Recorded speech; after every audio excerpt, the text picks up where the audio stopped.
man. Y'all already know what it is, man. We got them Drop the Juice boys back in the building. We got my brother. D Phlo. Come on, man. And we got a very special guest, man. I'm going to try to tell y'all something, man. We got a young YN, a very young YN, but an intelligent YN. Come from New Orleans, come from the bottom of the We map. ain't got to say it's a YN. We ain't got a Y, man. He young, though, man. I feel like YN mean like, that's like a... Is it a negative connotation? Yeah, like, yeah. is it? Yeah. You think No, so? I don't know. You don't mean in that context, but like, that's what it mean. Like, it mean you like on some crash out stuff. Nah, like. man, that's the difference. I'm about to explain it to him. You're not the normal YN. You a very intelligent YN. You understand the game. You in the game. You let God use you, and now you doing it the right way. You know, we come from New Orleans where we didn't have no vision. We had no understanding. The only mentality we had was to get out there and get it by any means. But to see one of my young men, my young brothers come from under where I was raised, where he You was from New raised. Orleans? Yeah. Oh, okay. I didn't From realize that. uptown, from Okay. uptown, to see where he at, to see how he elevating. But y'all know who he is, man. You want to introduce him? What's good, bro? What's good? How you doing, bro? Doing good, bro. How about yourself? Good. Appreciate you coming.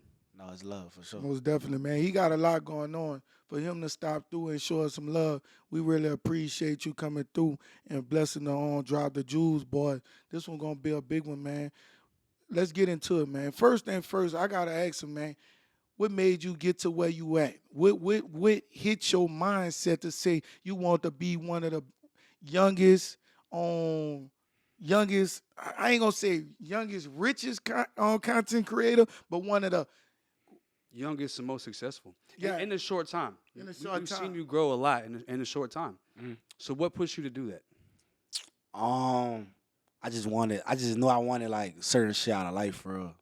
And I knew like being average wasn't gonna get me there. And I knew like I had to do like extraordinary things for like a long time to like get to where I wanted to go. You know what I'm saying? So I just wanted more out of life. And I just seen certain people and I took inspiration from them. You know what I'm saying? So I saw certain people in certain positions and I never got jealous. I just looked at it as like inspiration. Like if he could do it, I could do it too.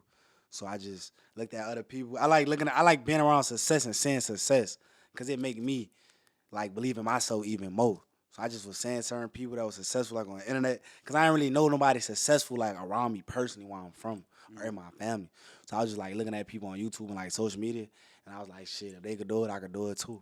And that's all I needed for real. So That's the best way to be. A lot of people will get jealous, even if it's subconsciously. They don't realize that they're getting jealous, but they're really like, oh, I wish I could have that. And they have some sort of animosity towards successful people. But if you're able to do the opposite and look at these people and be like, yo, how'd they do it? Like I'm just watch them and study them and be like, okay, I could do it do it your own way, but learn from them. For sure. That's the best way to grow. I feel like jealousy is just anger in the wrong place. I feel like when you jealous, you mad at that person. But you should really be mad at yourself on why you not at where you want to be at.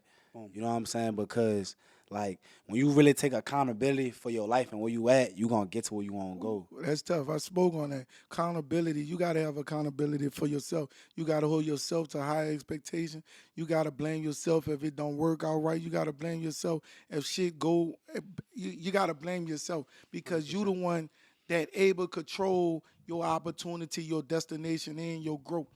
And to see where you at, to see where you going. I see a very, very bright future for you. You know, but one thing I see that you're going to need more of is the leadership from God. Right. Because you have everything it takes, but you missing that piece to the puzzle that's going to really keep you going at times when you getting money, but you be depressed at times. You being the most successful person, but you have nobody to lean on, and that's when God come in. That's where I feel he need to build that more You believe in God? relationship. Yeah. Yeah, 100%. For sure. He's right. I mean, I feel like in this industry, that's why you see a lot of people come up and drop in the entertainment industry because they don't have that relationship with God. You know, they're going against God's will. God's trying to push them in a certain direction. They keep ignoring it. So definitely, I agree. Most definitely. Not just for you. That's for anybody, though. Just for anybody, just anybody. But we gonna get into it. We gonna tighten it up, baby, man. Listen. So let me ask you this: what got you into content creation specifically? I used to watch a lot of YouTube. What's I one of still your do. favorite YouTubers? One of your favorite ones. The one that you study the most. I say DDG probably. Yeah, DDG. that makes sense. A lot of people, Yeah. a lot of people, a lot of He people. the reason why I study him. started YouTube. Most Mm. definitely. That Yeah. young man get a lot of respect. DDG, I got a chance to go to his house in LA. I watched that young man work. That young man had cameramen. He had cameramen. He had them coming in and out. Wow. His production was crazy dumb. I don't actually know how old he is. How old is he? I'm not sure. He's still in his 20s or he's Probably is. probably Most likely. Like late 20s. Yeah, late late 20s. 20s, I'd say. Well, congratulations. I saw him again at the Prime, and I was in his presence at his crib, and I watched how he elevate and how he work and how he respect his peers and he respect his friends. Everywhere he moved, the guys that was at the Prime, I met them at his crib, and I like the way he handled them. Because there's certain people get to a level of success and disrespect all their peers.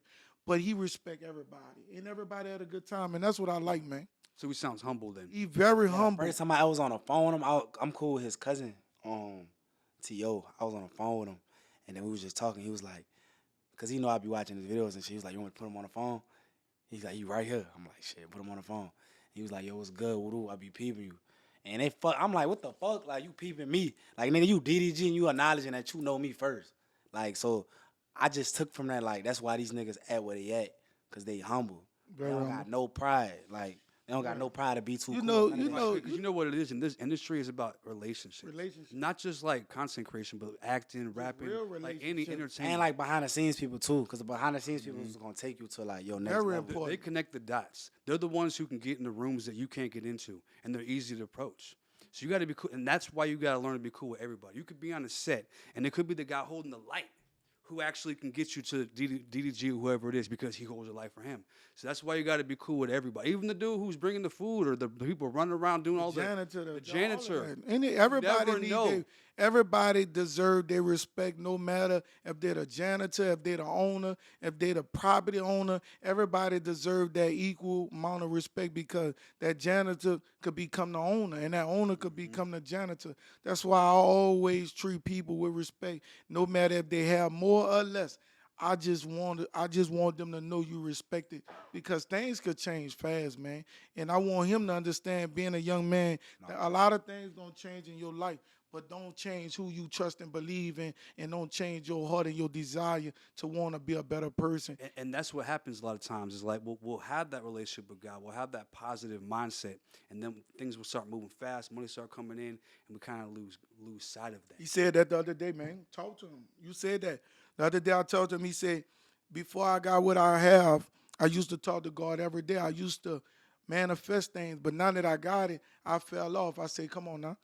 I said, come on now, you got to get back to that. I said the reason why, because he the one that got you there. Nobody else got you there but God. I said, if you don't wake up in the morning, how could you get to the next opportunity?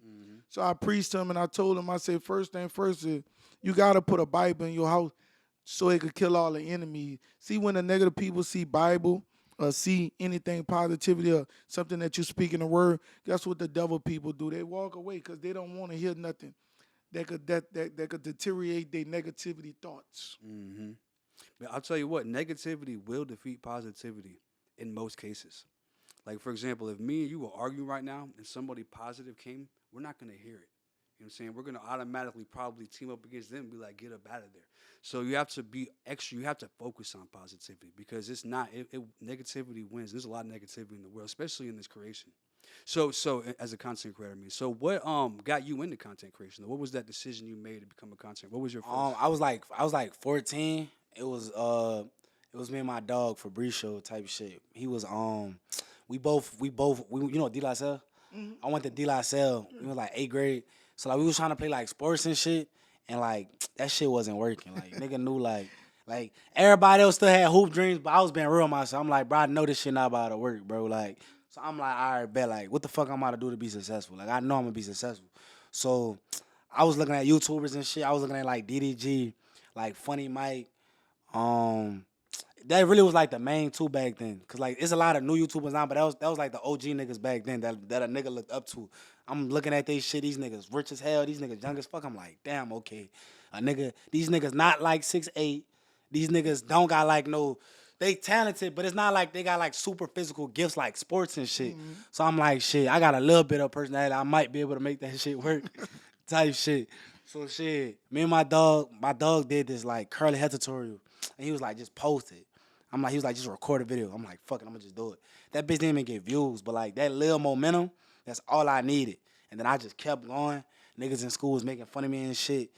And then I stopped going to high school at like 16. COVID hit, and that was like a changing point. At this point, I had like, I think I hit like 10K subs on YouTube. How much you had saved up? Like less than 1,000. But I was grinding though, like every You was day. using your phone when you bought your first camera. Oh yeah, I was using my phone. I had like an iPhone 11. I was editing all my shit, posting my clips. I used to watch like Gary Vee interviews. I used to watch like everybody interviews. Nigga, you know A Million Roses? Oh, you know A Million Roses? It's like this podcast in New Orleans. Funny Mike was on that bitch. I was taking notes of everything him and Rooney was saying. I watched every DDG interview. I watched it's a YouTuber named like Corey SCG. I watched all his interviews. Yeah, we know. Every YouTuber, I used to watch all the like how you got this interview. I used to watch every nigga interview and like take notes on how they came up. And I was like, I'm about to just copy these niggas and do exactly what they did. And then shit. And then the main thing them niggas was saying was like, you gotta watch who you be around type shit. Yeah, most So definitely. everybody in New Orleans, and it was like, you gotta think big. So I'm broke as hell trying to tell my mom and this shit to my family. They was like, bro, you need to go to college. Woo. So I had a game plan. I was like, all right, bet. I'm gonna stop going to high school because my mama couldn't afford to send me to De La Salle. Yeah, De La Salle Shit is was a like De La 15. Salle. Yeah, De La Salle is a very expensive school. My mama was making like $40K a year sending me there. Like I don't even know how she afforded She was giving up down not 70-80% of her check. And she had 20 kids. And to afford the type of school, because the school that I went to, at first it was an expensive school, but they was paying for it on a scholarship. Oh, you played sports? Yeah. Yeah, I wasn't good at sports, so I had See, none of that shit. Yeah, I had a scholarship to where he went at, but We had low income, so we had certain grants and shit. Yeah, but certain like, grants and but different like that things. shit still didn't cover like a lot. Like I had to like steal food and shit to eat. At the time, that shit was normal to a nigga. That's all I knew.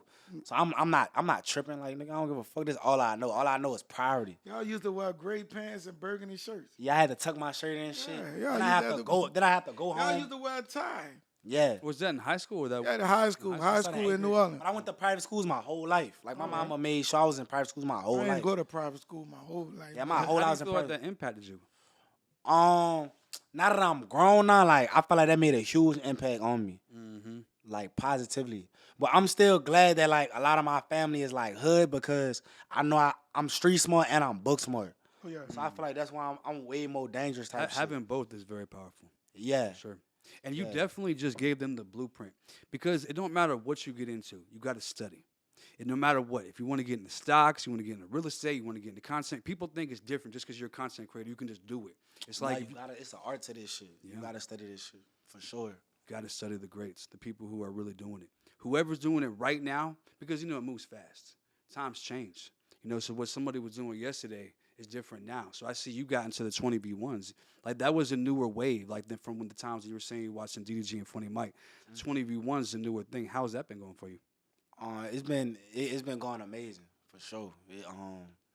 I was doing YouTube for a minute and shit. I used to I was like 16, and then I was like to backtrack.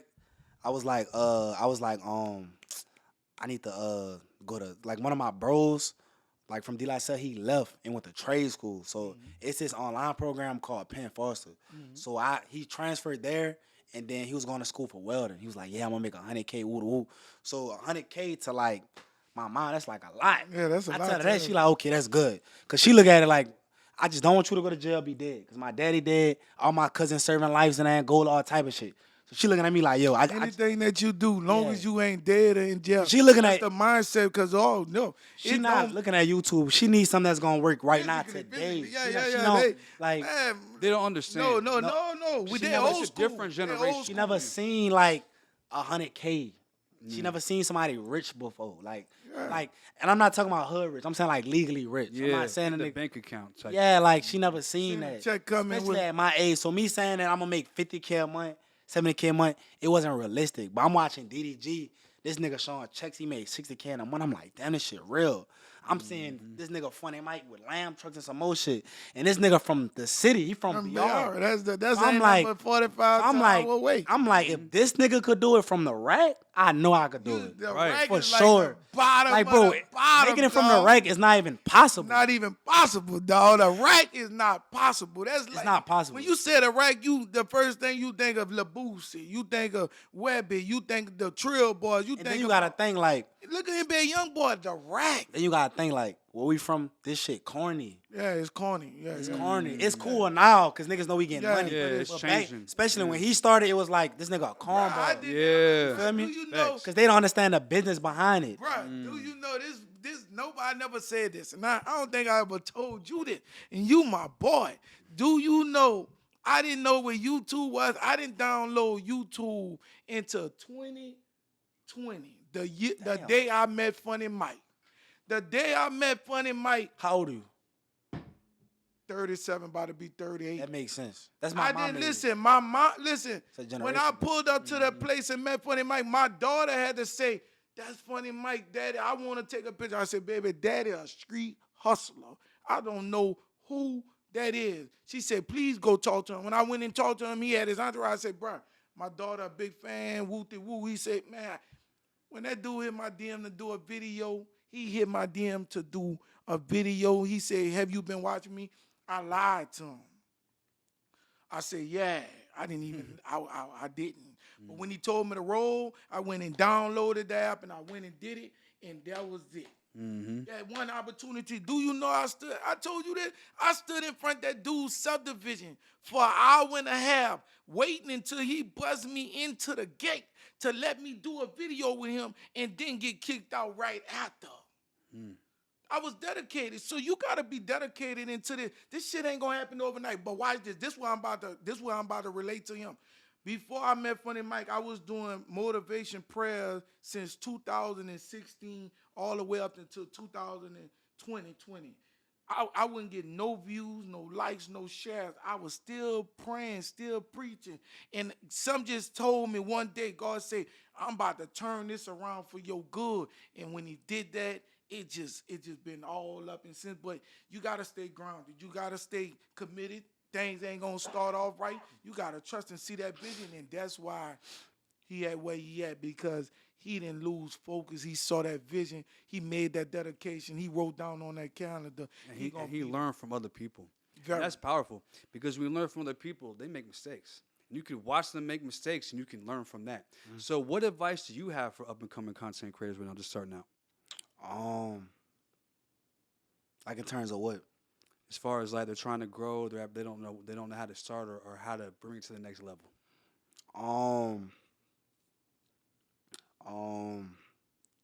I say like, man, it's not like a one set in stone. I feel like I feel like the key to it, like figure out everybody's story and just take pieces from that. I feel like that's like the best part type shit.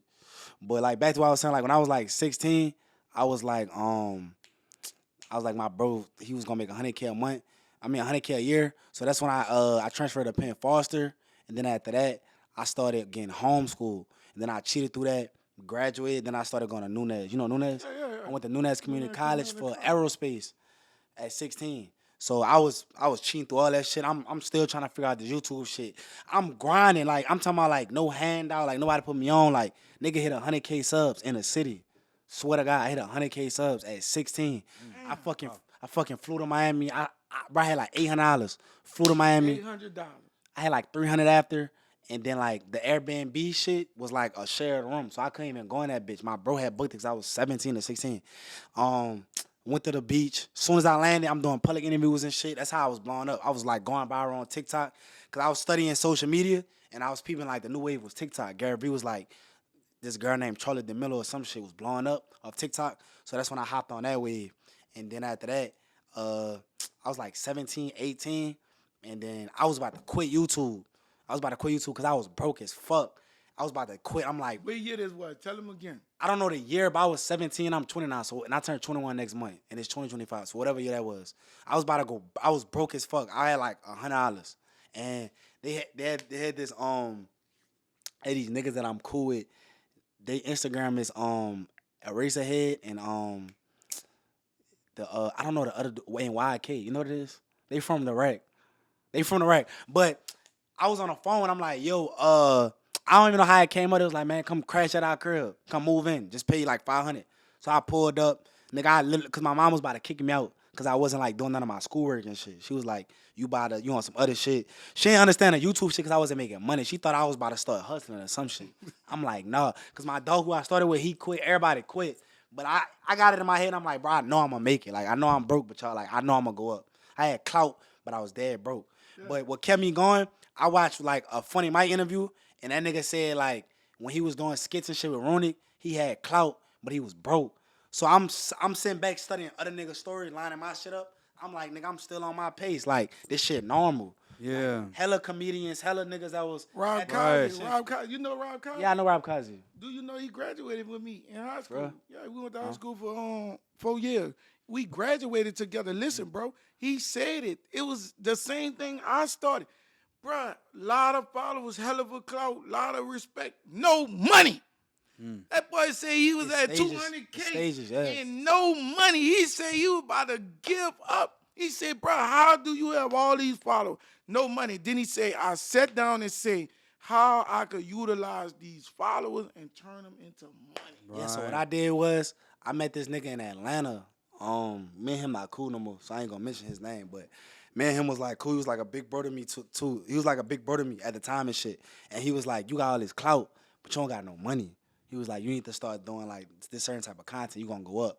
So I started gearing towards more from TikTok because I was using TikTok to blow on my YouTube, but I started like putting my main focus just to YouTube. And then when I started doing that, I was like 18 and I started making like over like $5K a month.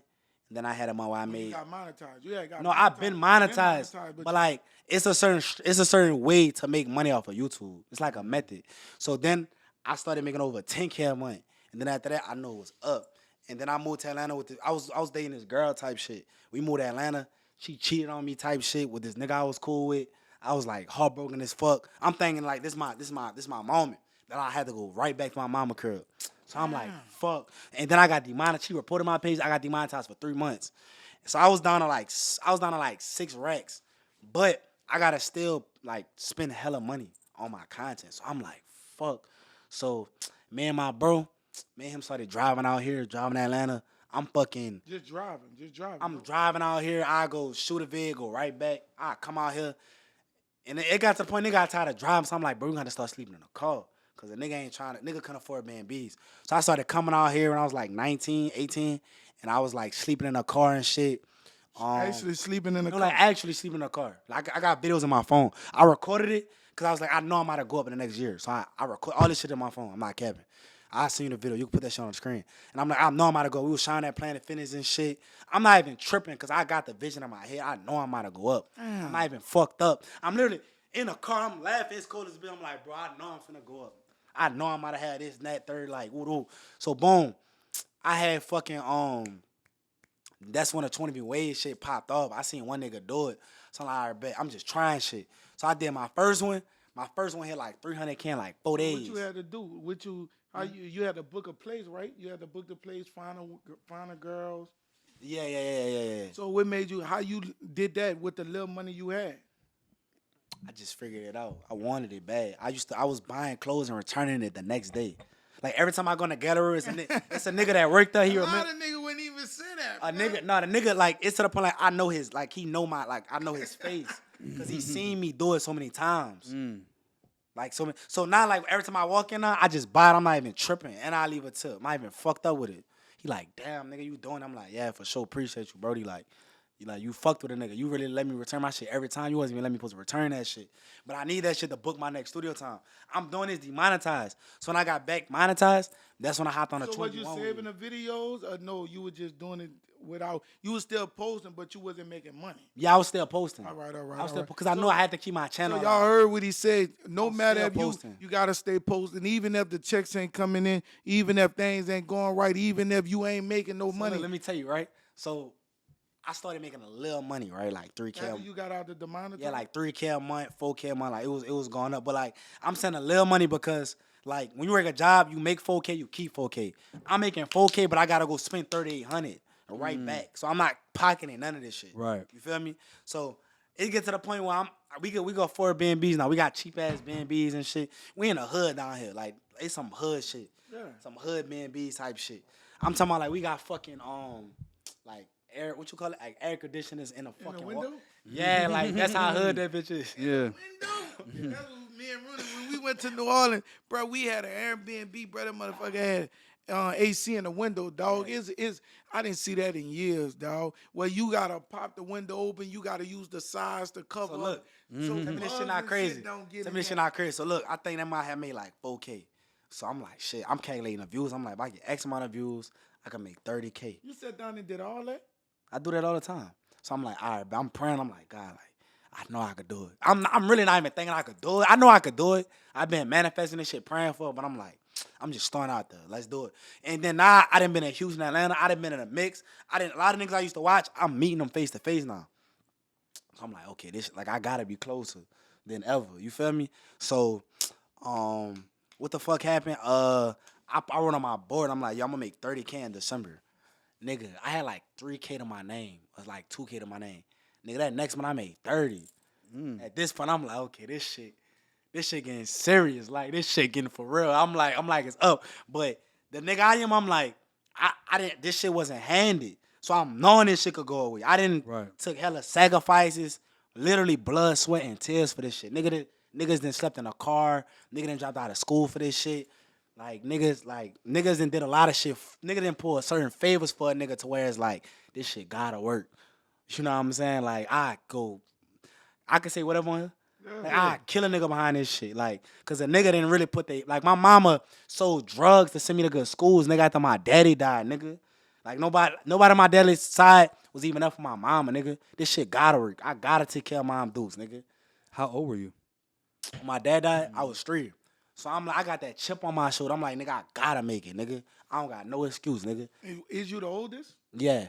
So you got a younger brother? Yeah, he like 10. All right. I don't got no excuse. I'm like, this shit gotta work, right? So boom, nigga, I don't even know how this shit happened. I swear to God. I seen a nigga do a 20 on with Lil Boosie. That shit went up. I'm like, damn, like, ooh. I'm like, what if I get a vid with Lil Boosie? So I'm hitting up every nigga he follow. Yo, tell him check his damn ooh. Then I see in his bio, he posted like a flyer of a number. It was like Jay Cooper, his manager type shit. So I hit the line. I'm like, yo, ooh.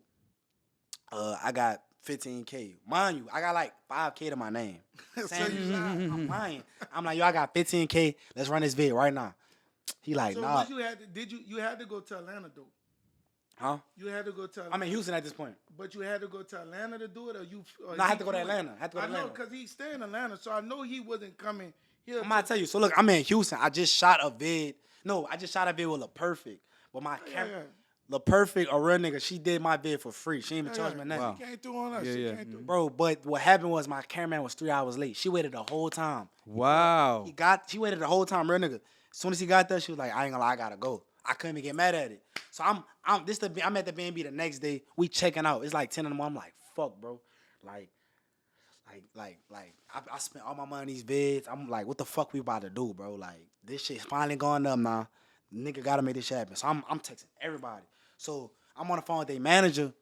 That's why I'm like, at this point, like, I'm desperate. Like, I can't go back to the bottom. Like, I can't go back. I see me going up.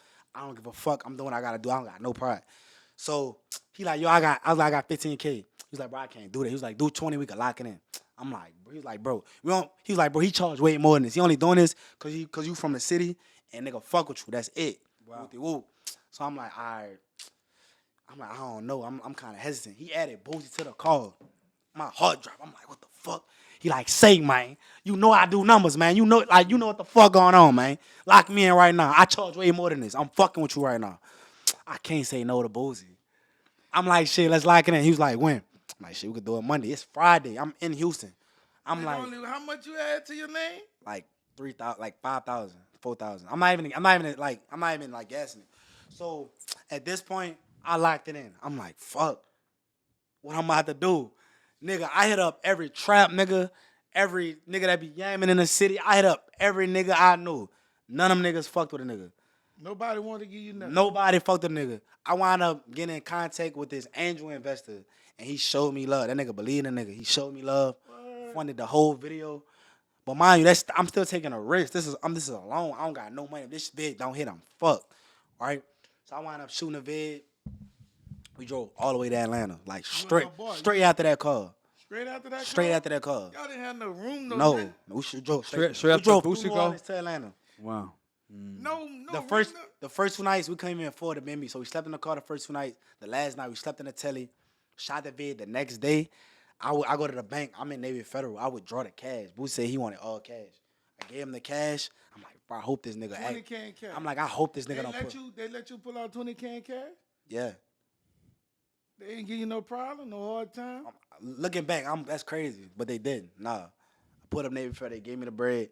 So I'm shooting a vid. All the girls there. At this point, I'm still like not believing in shit. Like this shit not real. Like I just was fucking broke. I just was looking at niggas in this position. Now I'm like, this shit, I'm here now. Like, you feel me? Like, and you know, you got that nigga from the city, nigga, Boosie, a legend. Nigga, everybody be fucking with Boosie, nigga. Of course. So nigga go outside, long story short, give him the cash. I'm like, he like, what's good? He's like, hop in the car. He count that bitch. I'm like, damn, nigga. I'm not trying to be fanned out, but I'm like, damn, bitch, this Boosie. But I'm playing shit cool. You can't be fanned out type shit. Yeah, now nigga put no bread in his pocket. Yeah. Like that, nigga respect you. Yeah, so we going that bitch. He dapped me up. He really fuck with the nigga. He like, yeah, woo, we chopping it up. We shot the vid. After the vid, he like, yo, come to my crib and bring all the hoes. I'm thinking he just talking. You know how niggas just be talking when they feel Right. good? That nigga sent me the low. I'm like, damn, what the fuck? I pull up to this nigga crib, big as fuck. I'm like, what the fuck? We got all these hoes. And I'm like, man, this shit crazy, nigga. Man, Boosie chopping it up and shit. I'm talking to Tootie Raw and shit. I'm like, man, this shit crazy. Son. And then they was telling me how, like, he told me, like, Funny Mike used to run with them on, like, tour shit or some Funny shit. Mike, you know that Funny Mike. Yeah. This nigga missed a week worth of school because he was on tour with Lil Boosie. Told his teacher, save all the homework for me for a week. And that nigga Boosie was telling me how he was in Angola and shit, and how he beat that Murder charge. he beat that murder charge and shit. And I was asking, I'm like, yo, I what? met that nigga Lil Boosie when I graduated from New Orleans. The storm hit the month after. When I went to Bad Ridge, I stood. Listen, this is where Lil Boosie stood at after the storm. I stood off of O'Neal Lane. Lil Boosie stood in the subdivision. He went to school with my cousin them. When I used to come home, I had got my first job in Bad Ridge off of O'Neal Lane at Walgreens. Lil Boosie stood, my auntie stood in the subdivision. That's who I was staying with after the storm. Every time I used to have to go home, I used to pass Lil Boosie. Lil Boosie used to have like 3, 4, 5, 6, 7 charges in a van. And every time I pass it up, his friends and boys would be outside. And then I used to see him, and then he went to jail. Then when he went to jail, he left from Bad Ridge, and after he left from Bad Ridge, he went to Atlanta, and that's when it took off. Because he always had plugs with Atlanta. He had his best friends were Young Jeezy. Man, when they bought that on, I was too young back then. you was very young. And I put this on everything. Niggas ain't seeing me. I put this. That was Boosie. That's Boosie. Yeah, Boosie love Atlanta rappers, dog. They love Boosie. Yeah, for sure. Atlanta T.I. love New Orleans rapper because they could relate. So when you did that and you went to his house and y'all chopped it You up, really like embrace the nigga. He a real nigga for sure. 20 bands. You put 20 bands in this nigga hand. So how much you had to give? And we ain't do no contract. I ain't know about none of that shit. You So didn't do no contract, no. I didn't know nothing. Nobody could give me game. So like me looking back, that nigga really could have finessed me. Right. So like now that I know what I know now, I'm like, damn, that nigga really showed me love. So how'd that go? So after you dropped the video, how'd it go? I'm like nervous as a bitch. I'm like, fuck. Like, damn, like. And then I lost the SD card. I lost the SD card cause I got a nigga to pull up to take pictures of me and Boosie there, and I had ran out of Rolls Royce. Cause I want like for the image and shit. I want him to have like this image of me. Yeah. I was lit. So Yeah. I was broke. But I had you lost five- the picture. I had I gotta ask 500 you after that something. I gotta video. ask you, did that image make you not really? No, it helped me for sure. I So invested the in image- myself. Did the image of you investing in a Rolls Royce? Yes. Did it make him respect you more? I think hell yeah. You think so? It made him respect you more? Yeah. I'm sure it did. Not because of the materialistic, but it's more about I see what you trying to do. Presentation. It's about your presentation. All right. Cause your appearance is your first impression, not what you say. All right. So Very true. we judge off of how a person look before what they say. All right. So if you, Like you did me. Very true. what you mean? You judged me before you even got to know me. I feel like we all judge each other though. No, man, not me, man. No, but I'm saying that, but I don't say that in a negative way though. We have to judge each other because that's how we could gauge who we should fuck with and who we shouldn't fuck with. But sometimes they Like subconsciously. Sometimes that's that New Orleans. No, like No. He has a point no. though. For example, if you see somebody come up to this door with a DoorDash bag, you're not gonna feel threatened. If you see a nigga pull up with a ski mask on, with a bag with 5 niggas, you gonna be like, what the fuck going on? But if you see 5 niggas with DoorDash bags, you ain't gonna be tripping. That's your first impression. That's your appearance. That's what I mean by appearance. All right. Type shit. Yeah. So if he see me like his first impression of me, Rolls Royce, bread, the nigga grinding, this nigga, he working. Whether he faking it or not, he working. So I feel like that's what made him respect the nigga. Right. And I wasn't asking for nothing. I came in that bitch, I added value. So when I dropped the video, that bitch gained like, I didn't even have a video with 1 million views, but I already was projecting. I'm like, this shit, hopefully this shit hit like 3-4 M's, right? So I dropped the vid, that bitch hit like an M in like 2 days. I'm like, that shit made the money back the same day. And that vid wound up hitting like 4 M's, that vid made like 100. So I made 100 that month. Wow. So I went from making 30, then I made 100 that next month. At that point, I'm like, okay, I'm lit. Like I'm old. Ever since then, it's just been up. Like the next month. How long ago was that? That was last year January. Stay closer to the mic. That was last year January. Then I'm like, y'all gotta keep up this momentum. I gotta keep up this momentum. And then also the loan that I had was a super high interest loan. That's when it was 30%. So that's when I started learning the business of this shit. So that 100 quickly went down to like 60, quick as fuck. Then on top of that, I gotta reinvest into more videos. You know what I'm saying? So I gotta ask you this question, man, before you finish. No, it gets crazy though. It gets crazy. What's good? Have you ever went back to that man since he did that loan? Have you ever needed them? No, we talk every day. No. Have you ever needed them again? Yeah. You needed them again? Do I need them again? No. Did you ever have to use them again? After that? After that? Yeah. Oh, damn, that's good. Yeah. So no matter. Did they give you a better interest rate? Yeah. Good. But I wouldn't even say it was their fault. It was I didn't understand negotiation. I didn't understand it. Yeah, for sure. me. I mean, that's how it works. You were new in it. They're gonna try you the first time, no matter who you are. But once you get a relationship, we talked earlier about relationships, they go a long ways. Right. And then what really made me solidify my relationship with him was, him and a company that like I had to add on my video, they was like in like competition. So like they didn't fuck with him. So they didn't want fund the video. So he still loaned the video. Oh wow. Them niggas was mad. It was like, yo, man, don't pay that nigga back. You don't gotta pay that nigga back, woo because of how the paperwork look. I'm like, something in me was like, bro, that's not right, bro. Like I'm not about to do that. Like, what the fuck? Mind you, this is my first bag. So I'm really not trying. I want to pay him back like $35K or some shit. I really don't want to pay this back. It was on your conscience. But I'm like, as a man, I can't do Yeah, that. yeah, Like, I'm not no. I feel like relationship more important than anything. I'm like, I sent him. I wound up sending him once the check cleared, like you YouTube check. probably sent him what 15 first, and I would have to send him like a band a day or some shit. I couldn't send it all at one time. I know you can't. So I wound up. I sent that shit to him, and I was like, nigga, we gonna make way more than that little money.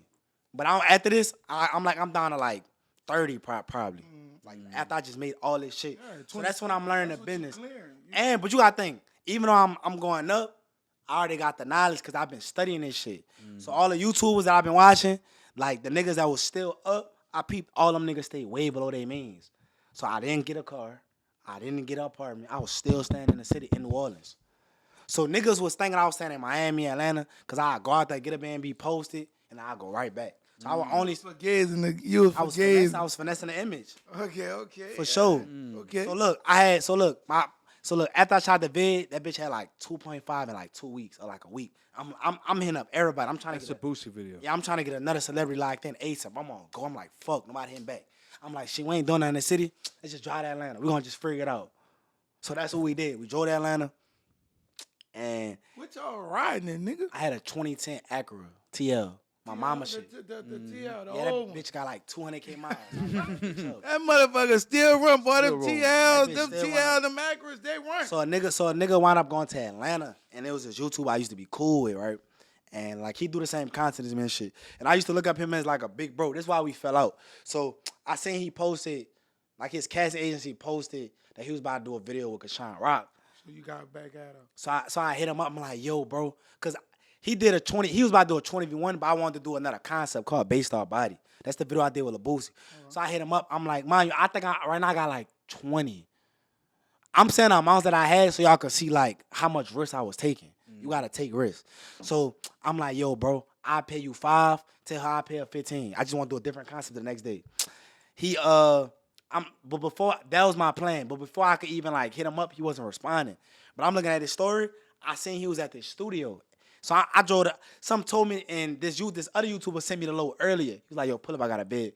So some just told me like, yo, just pull up. But mind you, I'm just randomly in Atlanta because some just told me to go there. So I put up to the studio. I seen him. I'm like, yo, what's good, bro? Wooty woo.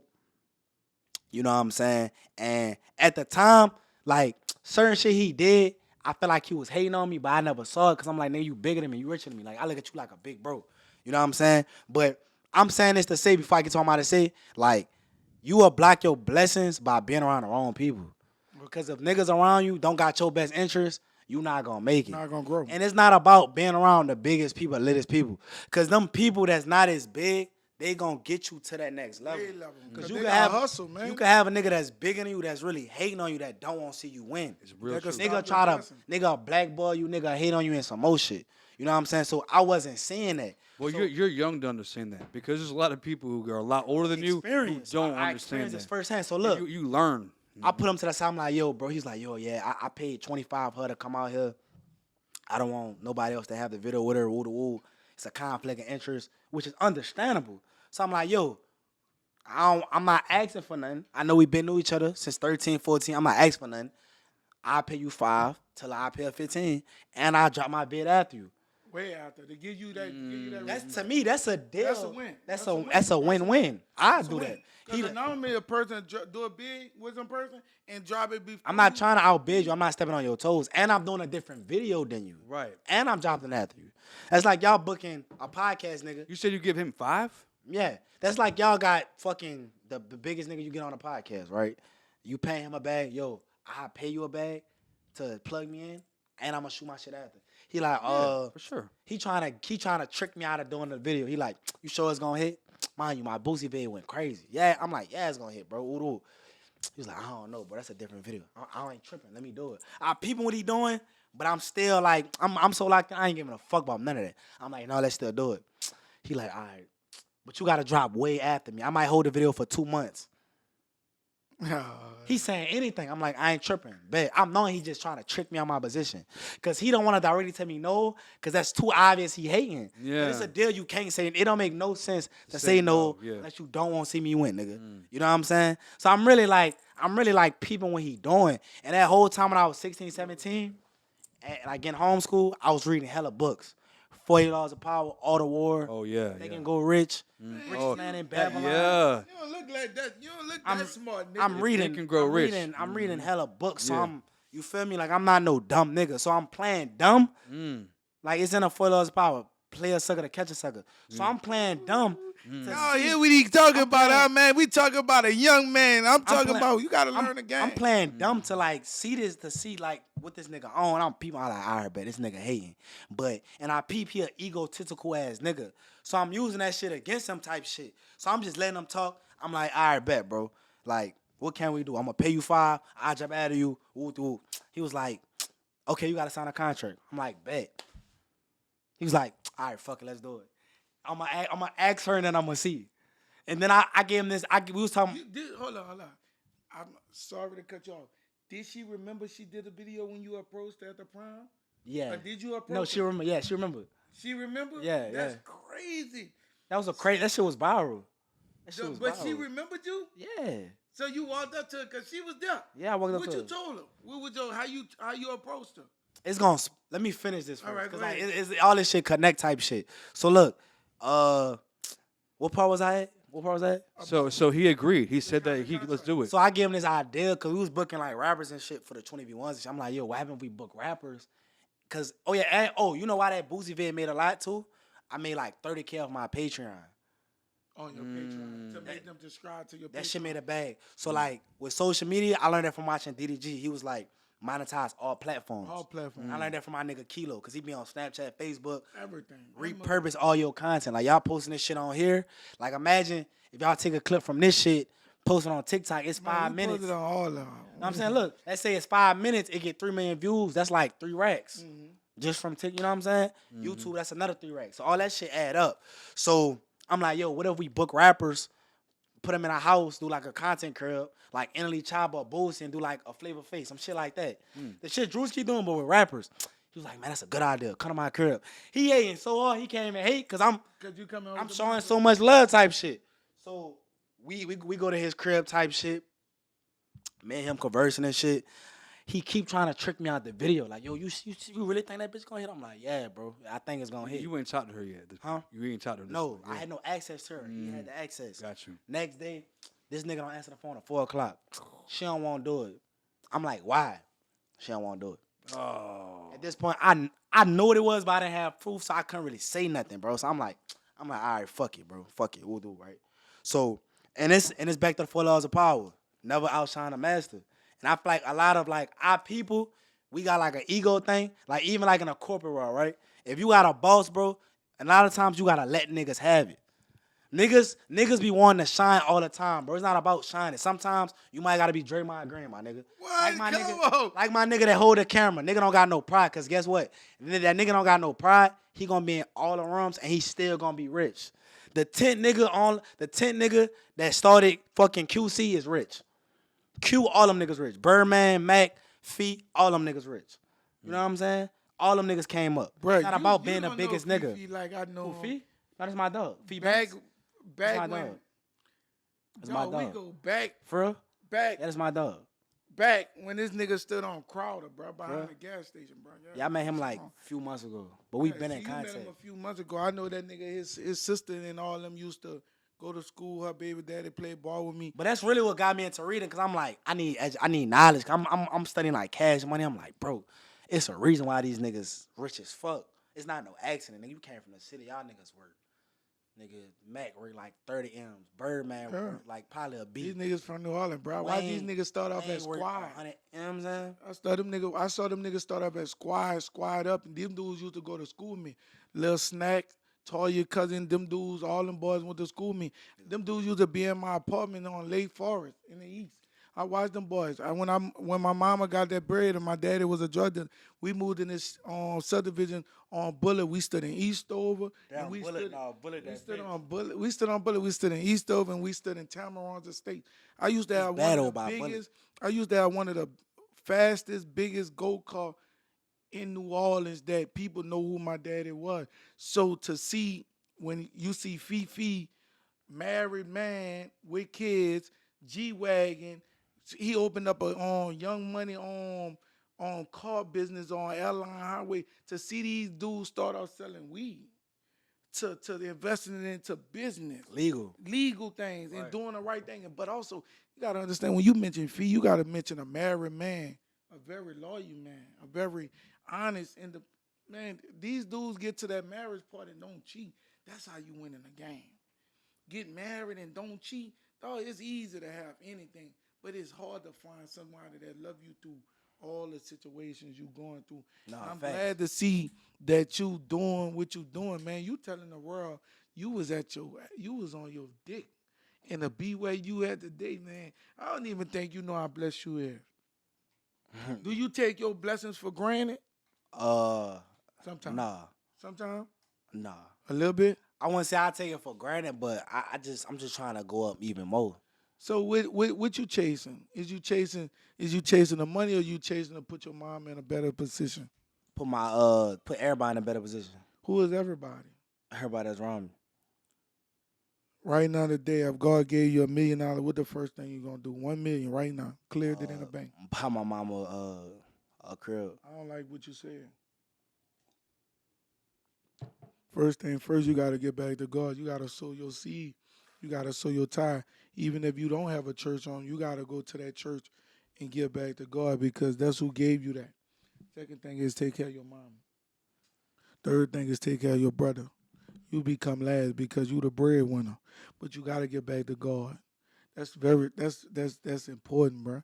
because that's who gonna wake you up and give you that strength that you need to be great. I know you want to buy a mom a crib, but let me tell you something. Let me just give you a little game.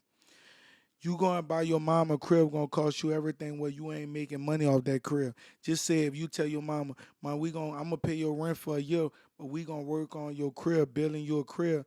But before we build your crib, we gonna invest that money into some business.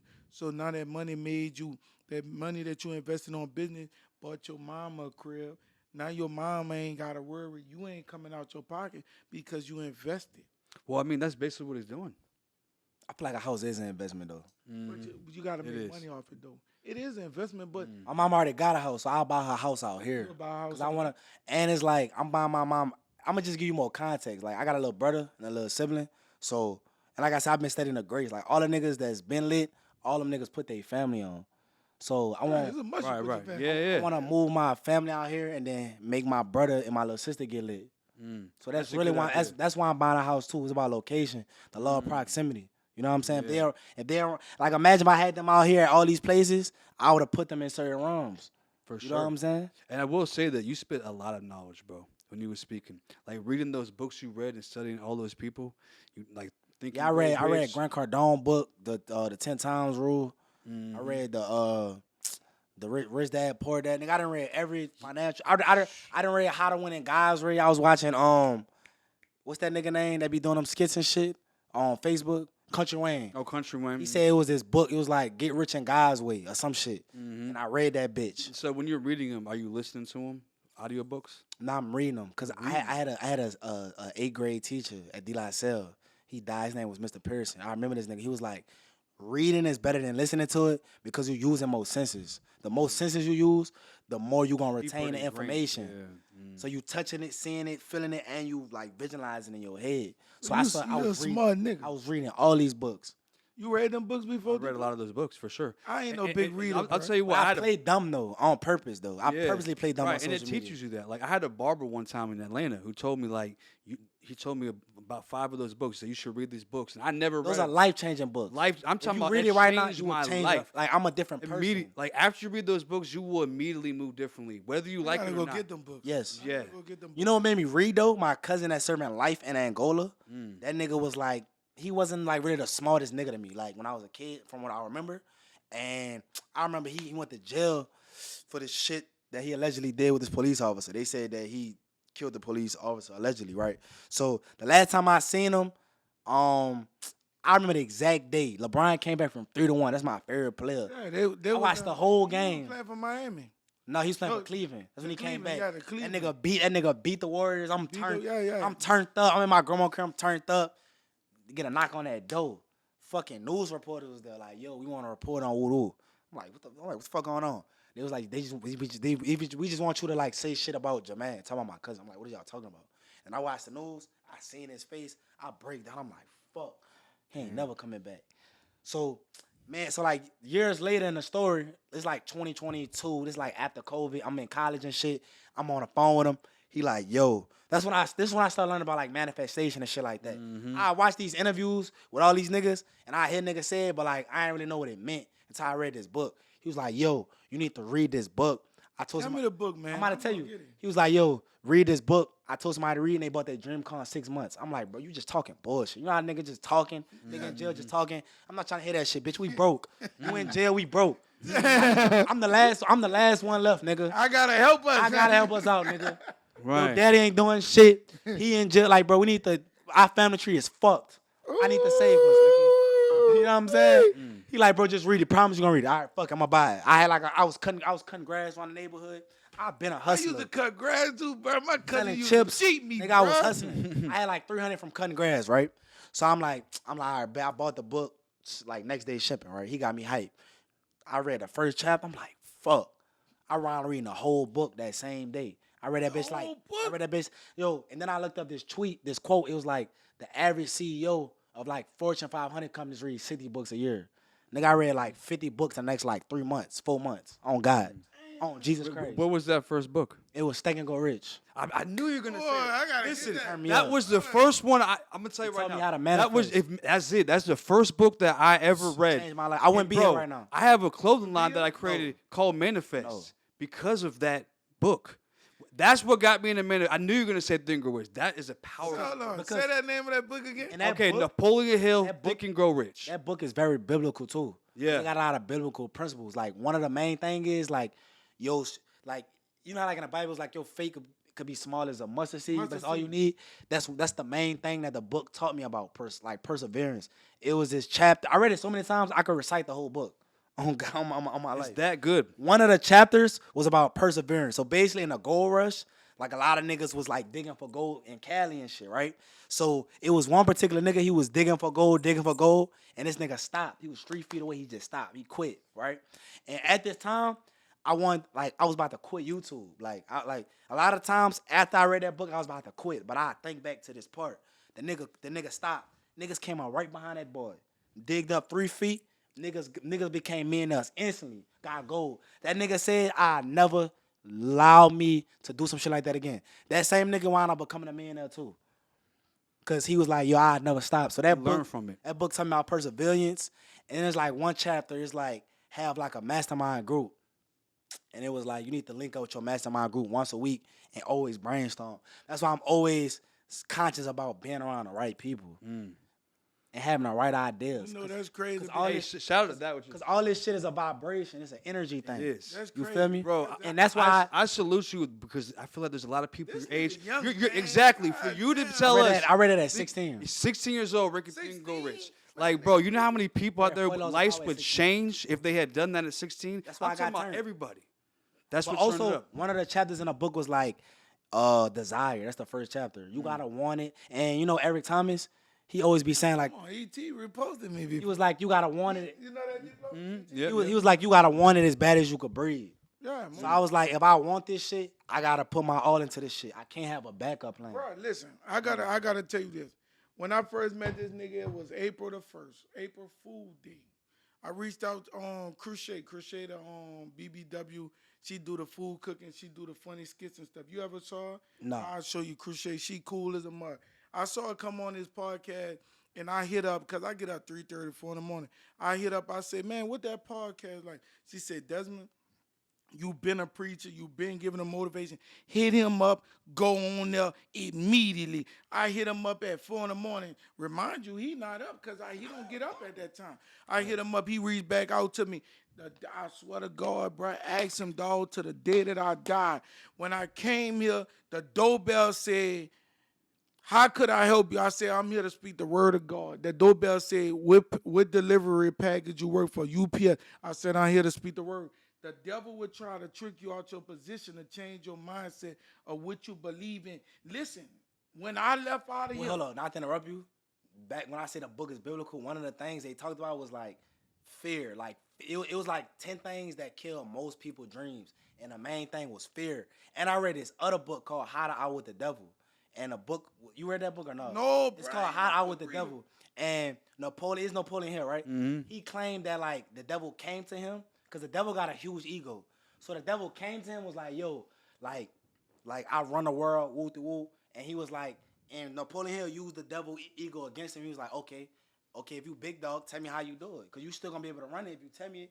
So he claimed to write down he exposed all the ways the devil like got the hand on like people. And the main thing was, he was like, the first thing is people become like drifters. People don't know their purpose. If a man don't know his purpose, they gonna chase pleasures. They gonna chase women. They gonna chase drugs. And you could and the devil gonna trick you by giving you everything you want. everything you want. He gonna give you the money, give you the cars, give you the bitches, and you gonna lose your purpose. Because if you start if you move over money over purpose, you gonna do everything. anything. You gonna do anything. You gonna sell your soul.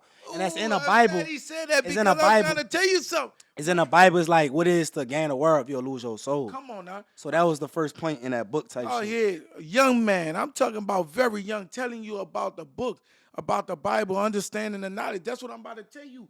When I came in, after we did the podcast, I spoke one thing and I told him, I'm leaving out the door, and I said, man, God just told me something. We about to change the world.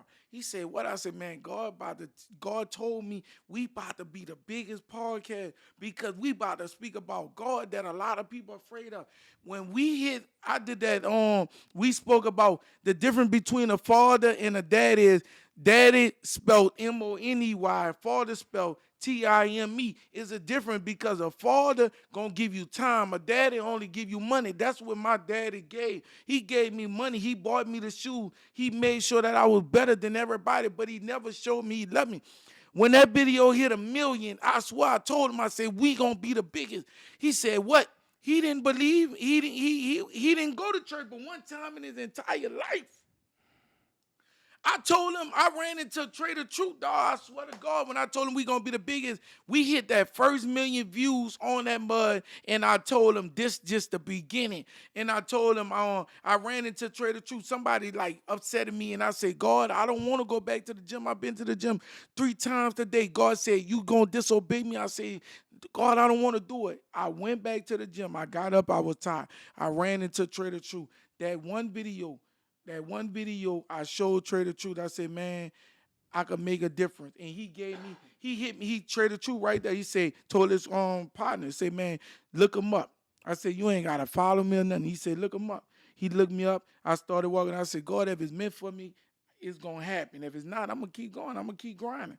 Man, that dude Trader Truth told his partner, call him back, called me back, said, man, I got a Trader Truth weekend coming up in July. I'm gonna have my assistant hit you up. You gotta tell her if she says a go, you could be approved. You could be on the Trader Truth on calendar with me.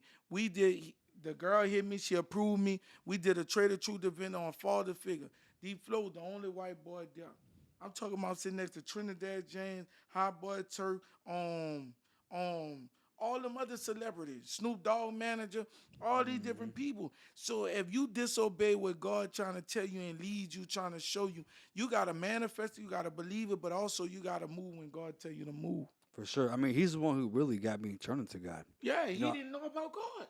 Dude, mhm. he came to church one time with me when I hit the pulpit. I dressed up as an inmate. I dressed up as an inmate. I had on an earned jumpsuit, and under the jumpsuit, I had on a suit. But I'm telling them the reason why I wore that because I wanted them to know it ain't how you start, it's how you end. You could start off with the mindset I was supposed to be locked up. They thought I was gonna be dead in jail. I came from New Orleans. They thought I was gonna be in prison. But mom, I beat the odds. Mom, I beat the odds. I ain't in no jumpsuit. Mom, I ain't on drugs. Mom, I ain't doing no cocaine. Mom, I ain't doing dope. Mom, I'm lifting weights. Mom, I'm speaking the word. Mom, I'm uplifting. Mom, I'm making a difference. Mom, I love New Orleans. I moved to Houston. I love Houston. I moved to Katy. Mama, we started off on the coast. Now we living in a, come on. That's what I'm trying to tell you. I manifest, I saw it, but I saw the devil meet me too. You can't be afraid of the devil. That's when I said right here, and I said, I was at my lowest. I had to get a shovel. When I started digging, nobody wanted to support me. When I was digging, nobody wanted to give me water, but now they see me successful. Now they trying to give me everything. Where you was when I was at my lowest. Don't salute me when I was at my highest. I needed you when I was digging. I was searching for gold. I was looking for God. And when I found my purpose, that's when I started living in my passion. And like what he said, you were digging for gold, but you didn't stop 2 feet away.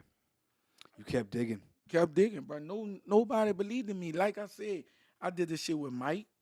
I did this shit with Coma. I did this shit with Rap A Lot Kids. I did this shit with a lot of people. I watched them come and go. I watched things unfold for them. But one thing I didn't do is stop trusting and believing.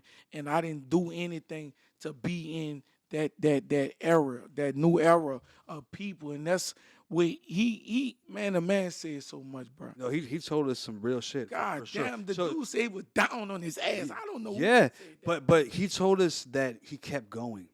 You know what I'm saying? The fact that you kept going there's so many people out there who would have gave up. Like I was listening to you talk, I was like, wow, that's somebody who really believes in himself. That's somebody who When I really bought my ain't gonna first give camera, I was working at Popeyes. I got it in my phone. Popeyes! What was your first camera? It was a Canon M50. It was like Mm-hmm. 300. I saved up a band. I bought it. I had like 200 after that.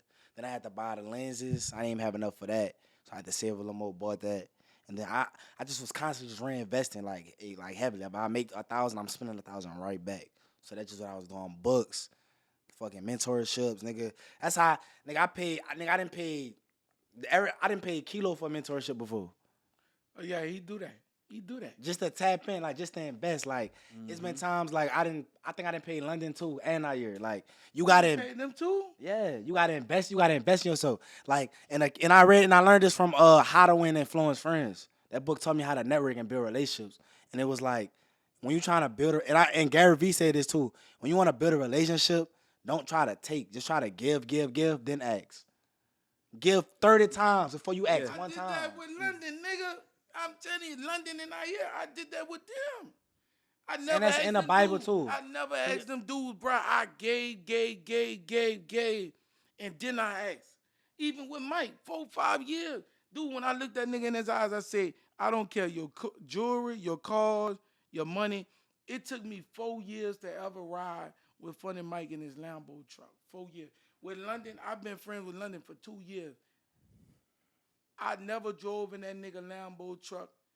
It took me like 9 months to drive in his Corvette, and we went to a Houston basketball game, and I'm the one that got the tickets. I took them, Nair, London, and my other partners, I took them to a Houston Rockets basketball game. They didn't have to pay for nothing.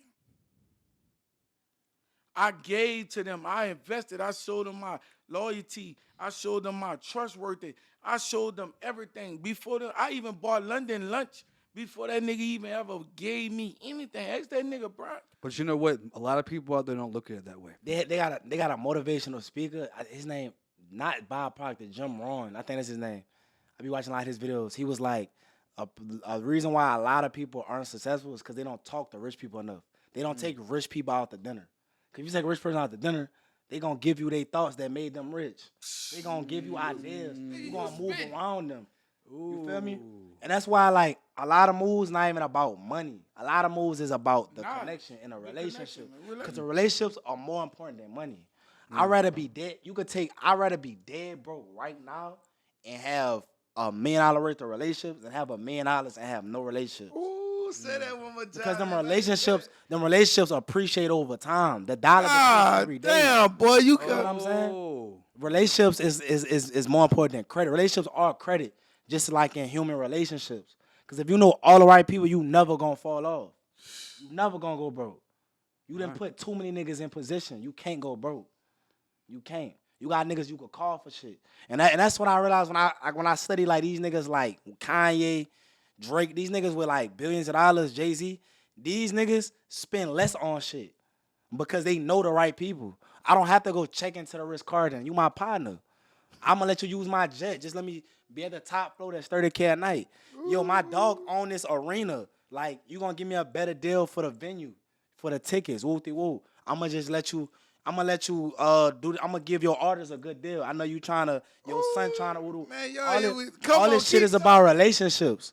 You know what I'm saying? So, like me reading like How to Win Influence Friends, it showed me like in the book it was like genuinely become interested in other people. I feel like a lot of people don't build relationships because they too focused on themselves. Like when you genuinely become interested in other people, that's when you gonna build relationships. Because relationships is the key to making money. Everything. You can't make money without relationships. All the niggas at the top is cool with all the other niggas at the top. Most why definitely. they at the top. That's why they at the top. Man, you spitting that game, bro. And they adding value. You feel what I'm saying? Like I study niggas that's at the top. The reason why everybody fuck with Kai is because Kai is showing niggas value. He giving niggas content. He let this nigga spent a ticket on Stream University and let everybody pull up and get free content. Free content. He even streamed barely during Nah, Barely even stream, but that's why he at the top. that's crazy, bro. He's showing the Showing most make it love. up. You know that's crazy, bro. That's what Drake did too. That's what Drake did. That's crazy. When I went to DDG house, I didn't ask That DDG nigga to put his follow whole me. family on. I didn't ask him to follow me. When I was there, I was introduced to his entourage, a lot of people, and I followed them. And still to the day, bro, do you know his barber, his sister boyfriend? I followed them. We did a little workout, little content, and the dude from LA, his barber, hit me and said, "You know what, bro? Whenever you come to LA, your haircut on me because you show love. You different. You not all for the fame. You not all for what I could give or what you could give." Somebody hit me in LA, a bodyguard I know that was staying here. He in LA. He hit me and said, I saw on his story, he said, man, I need a barber immediately in LA. Guess what I did? I hit the security guard because I know him. I said, look, I'm gonna give you DDG barber. Tap in with him. Just like that. I'm not afraid of connecting people with other people with I'm not there. And that's the best. I ain't gonna lie. That's one Yeah. of the best ways to like build a relationship. Cause Thanks. a lot of people that's like at the top of the top, like they closed off because when you get to that position, you gotta be closed off. You gotta be on the defense. You feel me? Because you got a lot of shit to lose. So you can't let anybody around. You gotta bet niggas out. So I feel like the best way to gain connections is you gotta add value to that person or add value to the people that they're around. You gotta show a lot of love genuinely. You just gotta be a genuine person. Hey, That's the that- key to winning. 100%. That dude, That what? fake Key to shit, winning. that fake shit ain't gonna That last. dude went. Yeah. Listen, that dude, Ari, that's her boy. That's on DDG's sister. That's her boyfriend. Yeah, Irish. He, Yeah. he hit me. He said, "Man, I'm in Houston." He said, "I know I'm gonna see you. I know that energy, that love, man." When I saw him, when I pulled up to the screen, I said, "Nigga," I said, "Man, I'm glad to see y'all. Congrats. I'm happy to see y'all. Y'all keep doing y'all thing." Yeah, that nigga hug, chop it up with him, and he said, "Man, you always show love. You're a genuine nigga." I said, "Man, I never forget where I come from because." Faces and loyalty and love mean a lot. And I say, man, good luck, y'all. Y'all look real nice. And they went in there and won that motherfucking 10K. And he hit me after. He said, nigga, you always show love. So never look at the underdog as the underdog because the underdog could be the one. That girl sat there on that thing and said she invested her time and made that suit for them. You know, remember she said how she created that suit? I wasn't in there when it was. You on wasn't that. in there, but No, she no, no. created that suit and different things, man. I'm trying to tell you something, man. If you got the right mindset, you trust and believe in yourself, you put all your all into your craft, don't let nothing stop you. Don't let, I told him, Mike, I had talked to him, and I said, if you get invited to the Grammy and you don't win a Grammy, do that make you a loser? I asked him that. Remember I asked you that? If you get invited, he said, but I ain't. I said, long as you in that room, Right. you respect You, it. you might get that next Grammy. That next year, you going to get that Grammy. Do you know the feeling of being somewhere and not winning, but being nominated? Is you can't win every time. But being in that presence to enjoy that atmosphere, it's so. Shador Stevenson, that's what I'm going to call you. That's what I got to put your number on. You know, and another thing too, like when I started like studying like winners, the main thing I took from like people that win, they take the most losses. Nah, facts. Niggas Take the most chances. like when like and that's anything go rich. It was like winners never. It was like quitters never win and winners never quit. You want like you a loser up until you win one time. I was a loser up until I won one time. You only gotta win one time to be a winner. So you could take, and I ain't gonna lie, I got this video on my phone. Cause like all the times I was wanting to quit, I had to stay positive. I got a playlist of like 300 positive videos on my phone. I can show you. I'm like Have you ever I gotta- slept with like the manifestation affirmations going yes, on? I was doing that every day when I was in New Orleans. I'm in New yeah. Orleans. It's poverty. I don't see. know about New Orleans. I don't see. D Phlo never went to New Orleans. Oh, I've been there I many saw times. nothing New Orleans, positive. Girls from there. I gotta take him I to saw my- nothing positive. No, I My gotta uncle take is him on to my- crack I gotta take and him to the heroin. hood. He never. No, he I've been been there. I've been there. I know, but no, you gotta go with me. I'm Okay. talking about when you see people pull out their shit and just start hitting their shit, bro. Young dudes just being on heroin, bro. My Dudes uncle on heroin. that been respected in the game just fell victim to losing faith, bro. I'm telling you. So bro. while that's going on, you're sleeping to listen to affirmations. You're Everything manifesting. around me is negative. Everything around me is negative. That's the way they. So that's the New only Orleans. everybody, all the niggas I try to get through the YouTube, they like my partner I started with, this nigga selling drugs now. So like everybody like nobody, we don't got no hope, and nigga don't got no money to travel to go see no shit. Nothing, dog. My Nigga. first time hold on. I gotta say this, bro. This my first time ever seeing Houston was when a Katrina came, bro. I listen, bro. Hold on.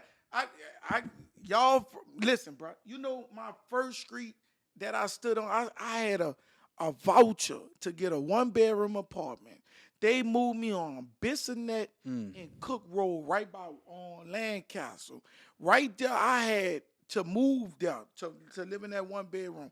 I had a mattress that I had to take from my mama to bring it over there, and I got a voucher to get on the north side to get some bed boxes, bed springs, no food, no nothing. Do you know the feeling? Do you? All right, watch it. Young Joe. Young Ro from New Orleans that's with Meek Mill. He stood on Land Council. That's one of my favorite rappers. We always listen to Young Ro. He still be on Land Council, still to the day. He was just on yesterday or 2 days. That's that mindset that you gotta go back to that mentality to understand why you appreciate where you at. That's why I never go back home because when you leave that type of can't go back. environment, you can't go back. Like, once Right. I moved out here, I didn't go back, and the reason why I moved out of New Orleans like December of last year. After I didn't ran it up, I ran it up that year. Like last year, I ran it up. So, the reason why I was making hella money, still telling my mom, was because I wanted to stay humble. I knew I had to see certain shit and experience certain shit before I just move out there. I feel like I was gonna crash out. So I feel like a lot of key to success is having a lot of emotional intelligence and a lot of self-awareness, and having people that around you that could check you, and being around a lot of other people. And another thing is too, I feel like I feel like one of the main keys to successes, it's just for me personally, is you gotta know who you could take advice from and who you can't take advice from. Cause a lot of niggas got bullshit advice. 90% of people got bullshit advice. But I say if I had to give y'all like a scope or like a compass of how to know if you should take somebody's advice, look at that person's life and ask yourself, would you want to switch places with them in that area of their life? So for example, let's say I'm worth 100 M's and this nigga broke, but I got a terrible marriage. But this nigga got a good marriage. I could take his advice on how to have a healthy relationship. But if this nigga trying to give me business advice, I'm not listening to nothing this nigga saying. Ooh, you So, talking that so shit. my mama was telling me yo, go to school this and that third. But I'm looking at your life. You not super successful. You got a good mindset. Damn. You got a good mindset. So you got a good work ethic. It got you to where you at. I'm gonna take your work ethic, but I'm not gonna take your mentality. So I didn't have nobody physically I could talk to. So that's why I was reading books. That's why I was watching interviews, Grant Cardone, fucking Robert Kiyosaki. I'm watching all these niggas to see 50 Cent, Jay-Z. I'm looking at how these niggas think. How is these niggas moving? You know what I'm saying? How the fuck they scaling up their business? You feel me? How these niggas went from the bottom to the top. And then I was studying all these niggas, and our people was a science to this shit. All these niggas had the same shit that they was doing. The blueprint. Yeah, because success leaves behind clues. Nothing is accidental. The reason why niggas that's making M's keep making M's is not no accident. Niggas is strategically doing this shit. You know what I'm saying? So I feel like a lot of this shit come out of just studying. I feel like a lot of niggas just don't read. A lot of niggas don't believe in themselves. But I feel like the main reason why people don't believe in themselves, the main reason why people don't make it is because of their self-image of themselves. You gotta already feel like you that nigga before you that nigga. When I was dead broke in New Orleans, I been told myself, I'm gonna be one of the greats. Niggas gonna put my name next to DDG and them niggas. Niggas gonna put my name next to Funny Mike and them niggas. Niggas gonna put my name next to Mr. Beast, Kai, all them niggas. I already saw myself as one of them niggas on that level. You know I remember when I saw you, I met you. That's my the first key to time I met you. manifestation. Yeah, the key to You gotta view it as if it's already happened. I already saw myself in a Rolls Royce. I saw myself in a lamb truck.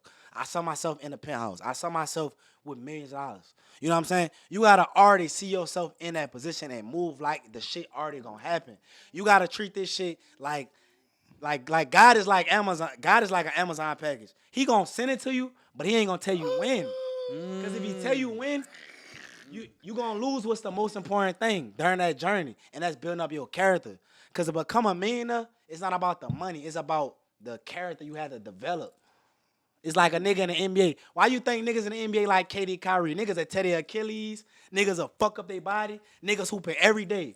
These niggas can't even walk, rehabilitate, still dog these niggas dropping 30. That nigga It's because of dropped their 81. mindset. What he dropped 81 on Kyrie Irving dropped what 81, and the nigga went he a Muslim, so he went Islam for month.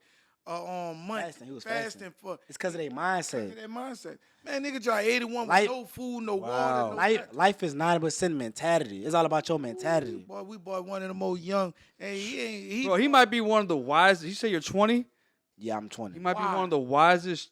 He's not a YN. He's No, he's he's one of not the wisest 20-year-olds I've ever met. most definitely. Intelligent individual. The man invests a lot in the books. He said he was down. He slept in his car. He had to overcome. He watched his mama struggle. He watch his mama sell drugs to get him where he at. Now, I didn't even know that until like 2 weeks ago, a week ago. She just told me that. I never knew that. Wow. Yeah, I never. Crazy. When she came out here to Houston from New Orleans, And so your crib. she saw my crib, Come on now. saw my car, Come on now. like you, and she like you really did it. She thought you stole it. No, she seen it before I drove it down there. I drove it down there. You Like, drove it down there? All right. yeah. And I was. She rode in it. Had she drive it? Yeah, I let her drive it. She couldn't Oh, believe but it. even before that, like before I even moved, I had run out of McLaren in a lamb truck. She drove it? Wow. Yeah, I wanted her to get that Experience. to get on that vibration. Mm. And the key to manifestation is you gotta unlock that feeling. So like when I was broke, this really keys type shit. You gotta already feel like you rich. So I don't care if you don't got no money, nigga, go to the Lamborghini dealership. And by in New Orleans, they didn't have that shit. Fuck no. So that's what I'm saying. Like I had to drive. Hold on. I gotta. I had to one drive second. out You gotta here. go Hold there on, and D see Phlo. it I in gotta, person. D Phlo, I Gotta gotta touch say it. one thing. Cause he's so young. I don't even know if this place still left, bro. I'm gonna be honest. This is a risk that I'm taking. When you go into Metairie, Yeah. they used to have this place right when you go into Metairie. They used to have this place on the right hand side before you get to the mall. It used to sell these exotic boats, these Lamborghinis. You ever saw that place on the right hand side? They used to have these speed boats, bro. This shit, I'm talking about when I was 7, 8, 9, 10, 11, I don't think 12. about that anymore. Bro, this shit used to be on the right-hand side. When I used to pass up, you used to have like one Ferrari, these exotic boats, Oh, that these shit, speed shit boats. super gone. Bro, that shit was retarded. They don't have and that I anymore. used to pass this place up, and I used to be like, damn. I used to tell my grandpa, how, what it gonna take to go there? Grandpa say, bro, I don't know, grandson. I said, shit, we gonna have to figure it out. So it's not, man, they ain't got no Lamborghini, no Ferrari, no motherfucker. So you know what I used to do? I used to make vision boards and shit. And I still got the video on my phone. I got this guided visualization. So So how you got the time to make all this? What you mean? To these vision boards? Because me watching all this kept me in a positive state to get through all the shit I got through. I had to stay positive, nigga. I had to, like, you know what I'm saying? So I had like a morning routine. Like I wake up like 7 a.m., 8 a.m., take a cold shower, meditate. I do my guided visualization, go for a run, then I start my day. So my mom was thinking I was at school. I'm posting 20 TikToks.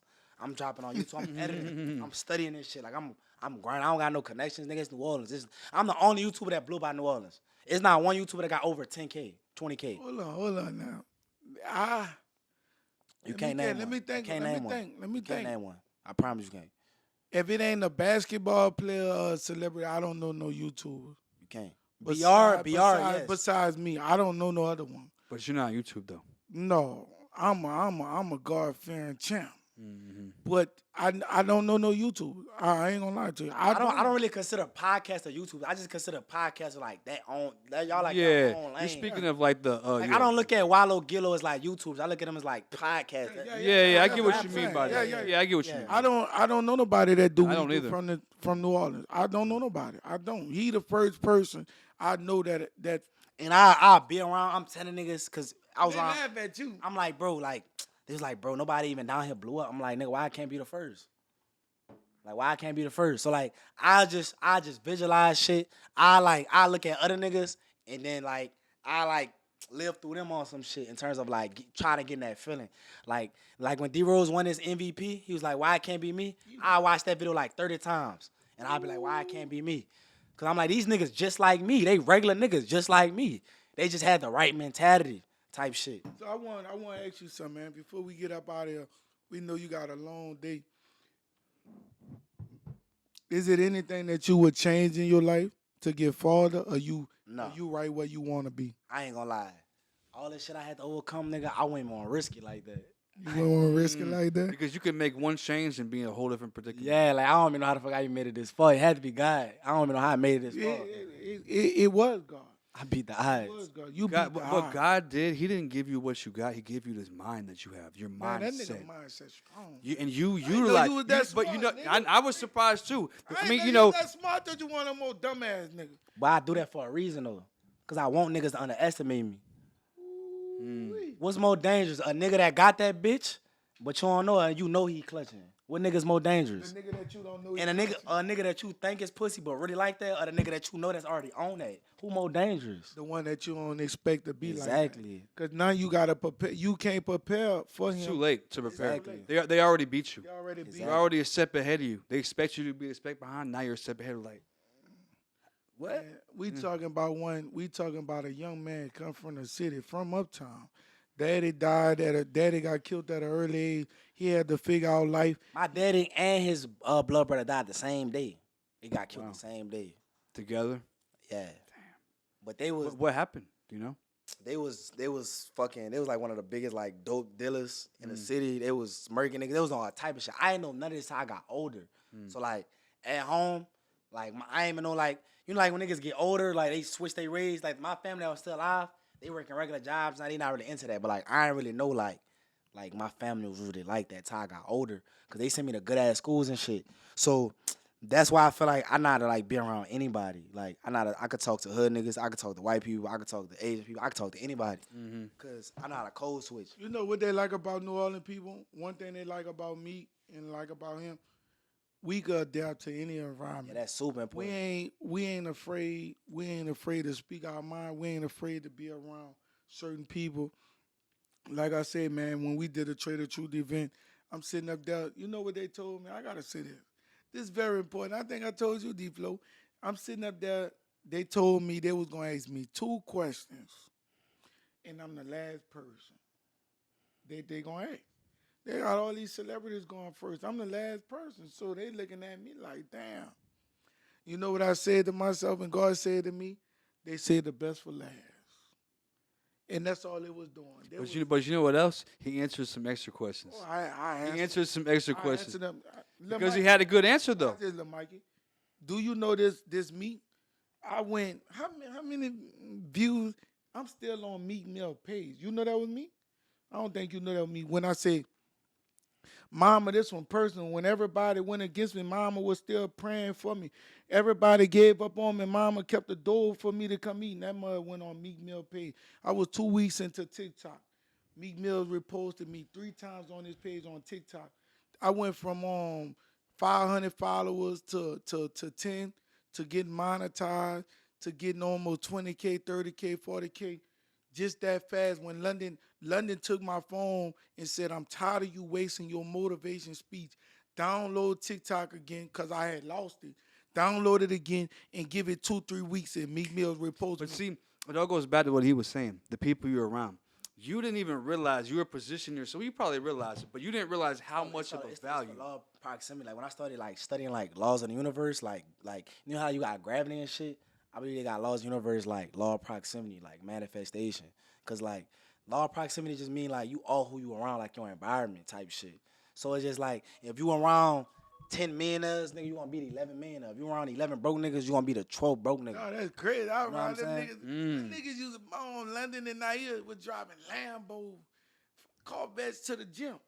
Everybody used to be looking like, man, them niggas dropping all that. I just forgot about something. So when I started making like 5K a month and I was reinvesting it, I had like 3,000. Right, this after I broke on my ex, I had like 5,000, and I was losing motivation, and I knew like I need to be on the right frequency to be successful, like the right state of mind type shit, right? Cause like how you got frequency with the radios, it's frequencies with like Absolutely. with energy. So I'm like I need to Sure. be on the right energy so I could manifest. Be around so people I on the could, same so I could frequency. attract the right shit. You feel me? So I'm like, all right, bet. That's what I'm gonna do, right? I'm gonna go run out of C8, and then that's gonna put me in the right state of mind. So I ran out this C8, and then when I blew up because I was doing public interviews on Bourbon Street, and I was like saucing up females and shit. Like, Yeah. I was famous on TikTok. Niggas was calling me like the best nigga with Riz and sauce type shit. I just call it Josen, cause that's how we talk where we from. Jokes, yeah. But- Just jokes and jokes mean just fucking with But you. I peeped like for me to really go mainstream, I had to low key drop my New Orleans accent on some shit. You dropped it? I ain't gonna say dropped it, but I had to like make my language in a way to what everybody could comprehend. So I just adapted to how niggas talk. So instead of Josen, I was like, y'all wanna call it Riz? All right, bet, fuck it. We gonna say it's Riz. Cause I peep all the other niggas that was on YouTube in New Orleans, they kept trying, they only was trying to appeal to niggas in New Orleans. I'm like, nigga, I gotta appeal to everybody. Over the world. I gotta appeal to everybody. So I'm thinking, even though this all what I see, I'm thinking bigger type shit, right? So I was on public interviews on Bourbon, and then wait, what made me hop on that subject? I'm losing my train of thought. When I was telling you, when I was telling him about being around what? We were talking about the people you're around. The people that. Oh no, you're talking about vibrations. Oh, I know I had been around vibration. I spent all my money to buy a C8. I mean, not to buy a C8, to rent out a C8. Yeah. It was a baby blue C8. And when I used to do public interviews on Bourbon, I used to always see this nigga like hustling with snakes and shit. This nigga named Chris type shit. I'm like, who the like? I always see him because I always bump into him on Bourbon. So I'm on tour and shit. I'm like, fuck, you gotta be over 25 to rent this bitch out. So I call my bro. I'm like, bro, what you think I should do? I know my mama gonna say no. I know my grandma gonna say no. They like, bro, why you about to rent this out? This is stupid. What are you doing this for? So he wound up getting this lady that he knew at work. She had she put the Turk on her name. I put my car on that bitch. Nigga, I had 500 after that bitch. I had 500 after that, but I knew I needed the car for my mental. So I rented that bitch out for like 3 days. When I pulled up, it was the same nigga that I met on Bourbon type shit, right? He was like, man, what's good? You been doing your thing? I'm like, yeah, bro, I been doing YouTube. I've been blowing up. Because when he used to see me, he saw that hustle in me. He was like, bro, you gonna beat something? He was like, yeah, you been going up? I'm like, yeah, bro, I been going crazy. So I ran out the car. Nigga, as soon as I got that bitch, my energy went up. I'm like, damn. I started self-image. It's all about your self-image. It switched my self-image. Like, even more, I'm like, damn, nigga, I'm right there. Nigga, I gotta live like this every day. I'm in that bitch. I'm saying how niggas looking at me in traffic. My mama talking to me a little different. And you know a nigga getting money, nigga start calling you big bro. Bitch, I'm 18. What you calling me big bro for, bitch? Man, look, I drive all the way to SU. I'm at SU. I'm popping it. I'm at All the way to SU? Southern University. Bitch, all the way to Baton Rouge? I'm running up over the mile. bridge? Yeah, because I want people. I'm trying to see. I want to feel that feeling. I'm driving around. I'm going around campus. Everybody, All day. Everybody looking at me. Everybody looking at me. Niggas like, this your shit? Yeah, this my shit. I'm lying. I'm lying like a bitch. I wound up shooting a studio video in the city, like this Find Your Magic video. And I'm posting on my stuff, I'm like, yo, man, I just got a new car. Everybody pull up, see my whip.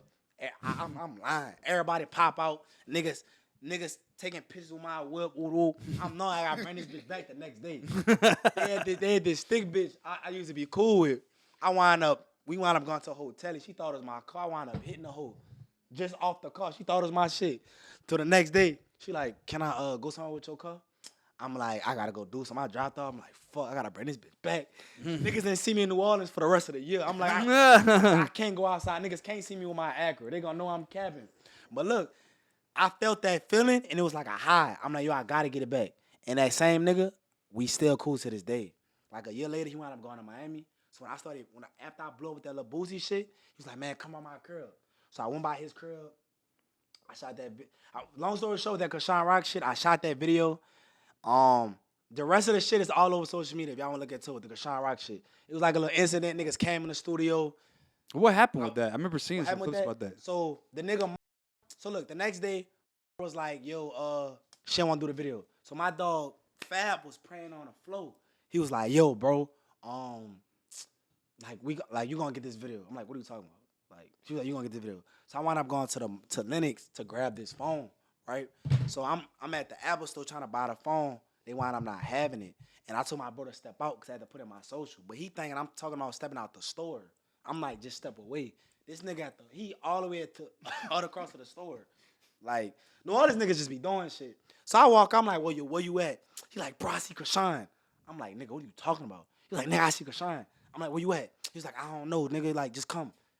Nigga, the Lennox. You been in Lennox? Mm-hmm. Big as in Atlanta. That bitch big as fuck. It's big as hell. I don't know what this nigga at. Some just told me. I believe your intuition is God talking to you or the Holy Spirit. Sure. Big time. 100%. So my intuition told me just to go right. I go right, I'm jogging. I see Kashawn right there. Went up to, yo, Kashawn, I got 15K right now. What you want to do? We can shoot this tomorrow. Mind you, I got no girls lined up for the video. I got no camera crew lined up. I thought you don't have your cameraman with you? No, that was at the time. Back then. I didn't have a team for her back Yeah. then. I'm just hustling. Yeah. So she like, yeah, fuck it, let's do it. I'm like, let me get your number. She was like, take my brother's number. Got his number. We locked it in. Next day, boom. This how he even knew I was doing the video, right? So he wound up shooting that video the same day. I go to Best Buy. I see his girl at Best Buy.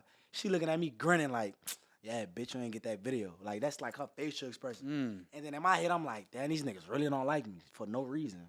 Like, and that's when I learned at that moment, bro, a nigga be like, they got people in your life that you gotta cut off because they got certain people that want to see you win, but not if it's more than them. And that's some hating ass shit. I've experienced it too, bro. Because I didn't see you make all this money, never hated, congratulate you, all that. As soon as I'm getting a little, it's an issue. You get what I'm saying? Mm-hmm. So I learned a very valuable lesson at that moment. The next day I shot the vid because Sean Rock was like going live and shit. Nigga, that video was crazy. That video would have been viral. So look, the video going amazing as fuck. The girls pulled up. After I left Best Buy, nigga, I'm hustling. I locked everything in. I stayed up to 3 in the morning, woke up at like fucking 9 a.m. I pull up on her, I gave her 10K cash deposit. No, I gave her all the cash. I ain't even no business. I ain't do no contract. She could have finessed me. Cause Sean, a real nigga though, she pulled up, shot the vid, but she was going live and shit. She was fucking calling Blueface like the video was lit. But she was going live, she dropped the load to the studio. Ooh. Bro wound up pulling up with him, his girl, the other casting agency, I guess, was beefing with my casting agency. Cause like they was in competition and shit. They pulled up with these 2 rappers and shit. They pulled up. They started fighting the casting agency type shit. It was like, it was deep as hell. It was like deep as fuck. What the hell? And then them niggas started whipping out guns and shit. We was lacking. Like I ain't had no security, none of that. Like I ain't have like nobody like telling me what to do. It was last minute My too. mama still working a job. Like she don't even know what the fuck going on for real. Damn. She just know I'm doing YouTube. She understand it now. But long story short, they took all my cameras, took all my footage. So all that money I made from that little Boosie video, nigga, I'm down. I'm down again. I'm down They to like took the footage? they took the footage. Did you ever get it? No, they took all the cameras. And they slashed all my tires. So at this point, I'm like, It ain't got nothing to do with you, do it? huh? It ain't got nothing to do with you, right? What you mean? No, he was hating. Oh, hating. no way. Why was- why else would he do it? And think my dick He did it? clicked in my head, bro. She lied. I asked Krishan that morning. I'm like, yo, is it true that you said you ain't want to do no videos? She's like, no. She was like, to be real, I probably did your video for free if you would have just, I ain't really turned about money. Oh, So wow. It clicked in my head. This bitch ass nigga was lying. This nigga was Oh, lying. because you said earlier that he said that she didn't want to do it. Exactly. So you went out that. And I was cool with that nigga since like 13, 14 type shit. So I'm like, I look at this nigga like a big brother. He was one of my inspirations that kept me going too. So I'm like, damn, this game fucked up. Like, this shit really get gutter like that. Like, so after that shit, my money all the way down. I think I'm down to like 20. So I go to Miami. Somehow, some way. I ain't gonna lie, at this point, I'm like, okay, bitch, you gonna make it a competition? Bitch, we ain't calm now. You know how New Orleans niggas is. Like, if you want to take it up, bitch, we gonna take it up. Yeah. Any nigga you want book, bitch, I'm booking. I'm booking with you. Fuck around with you, nigga. Like, you want to make it that? Like this how New Orleans nigga is. We gonna show you a lot of love. But if you take it up, you gonna take hate it us. Oh, yeah, you for know, sure. I'm like, bro, you gonna hate me, gang. I'm all against you. We gonna take it there. For a fact, I bitch. try to remove that type of mindset, but You feel me? Like, it's very tough. And knowing where I'm from, it's like a nigga really was on, like, I could have took that so many ways. Yeah. But I didn't. He from uptown, But I- from downtown, but I New didn't. Orleans niggas, I tell niggas all the time, But I please didn't. don't burn me, because if you burn me, I'm a bust your Gonna be burn ass. worse. I'm gonna So, try to I do see everything. He did a bid with Antonio Brown, and I'm like, shit, nah, I need that.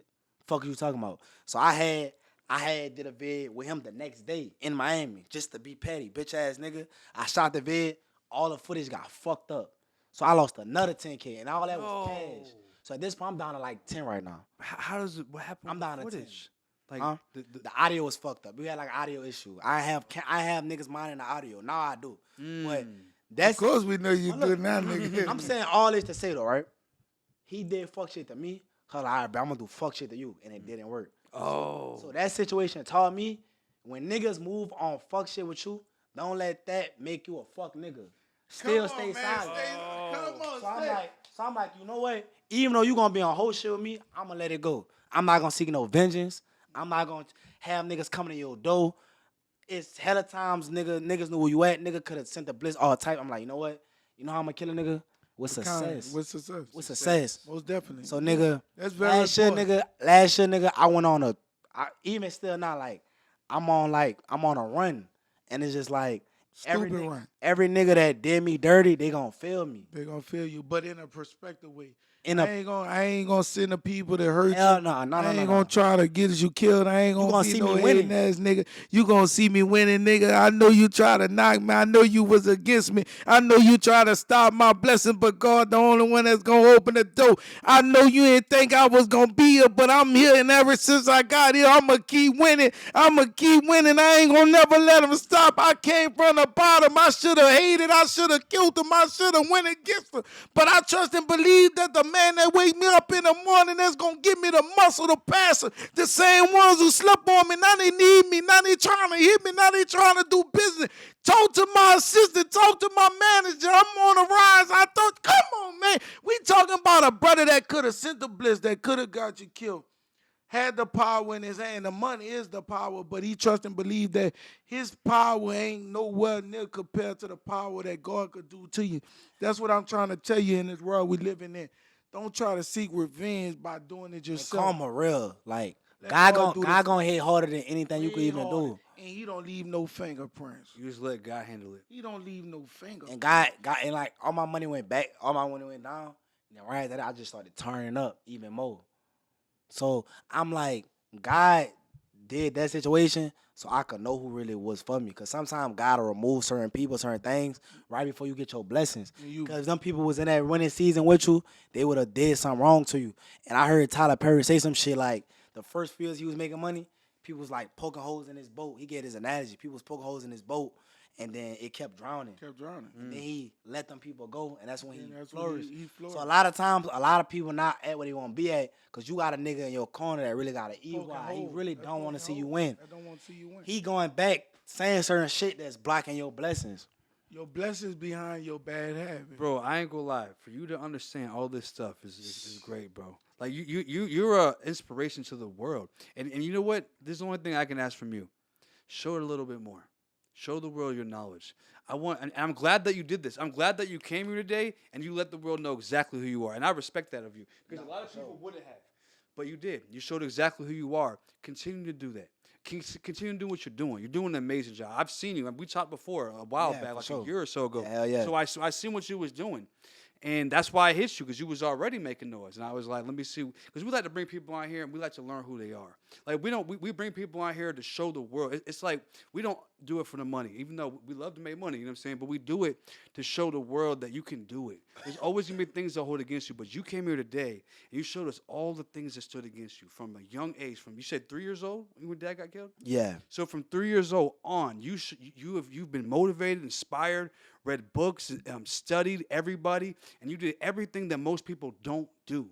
And nobody told you to do it. You weren't in a place where like you got to do it. You did it because you wanted to do it, and you've inspired the other the people who are your age or younger. Yeah, people be telling me this like, yo, like I got a partner from New Orleans. I got cool with him like a few months ago. Named Be Fresh. He be streaming and shit. Yeah. cool Slim with- Skinny be fresh. Yeah, you cool No, with Yeah. I'm not friends with him, but Nah, that's my he's nigga. on my page. But he got the clothing brand. Is that his clothing Yeah, brand? yeah, That like yeah, that yeah. little clover, Yeah. that little clover thing. Yeah. Yeah. You Yeah. know what's crazy?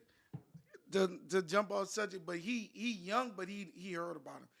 Yesterday I got a DM from one of the OGs from New Orleans. He a real legend. He hit me. He said, "Man, I love to work with you. I remember you from back then. I went to school with his sister on PNC, Cain and Abel. I don't know what that is. You don't know PNC? Partners in Crime? My people know probably know who that is. Partners in Crime. Misdemeanor, PNC. I really, really want you. Why you? Man, well, look, he young, man. These dudes hit me up and they doing a podcast. They said, man, I love what you doing. Man, I remember you from coming up playing ball and different things. So never close the door. Always stay focused. The man doing what he need to do. Man, it's nothing else that you need to ask. Can he do it? He did. Is that a affirmation? No, it's just like a to-do list that I got. Yeah, I do. I have affirmations going off every 2 hours, like, saying it out loud. But like I was saying, I definitely see a big future for you, bro. Keep going. Don't let up. All the lessons you learn and keep spreading, like I was saying, keep telling other people about the things you've learned, you know what I'm saying, the way you got to where you are. Because that's one of the important things that I feel like God has sent us here to do, is to motivate the world and to continue to help the world and push them up.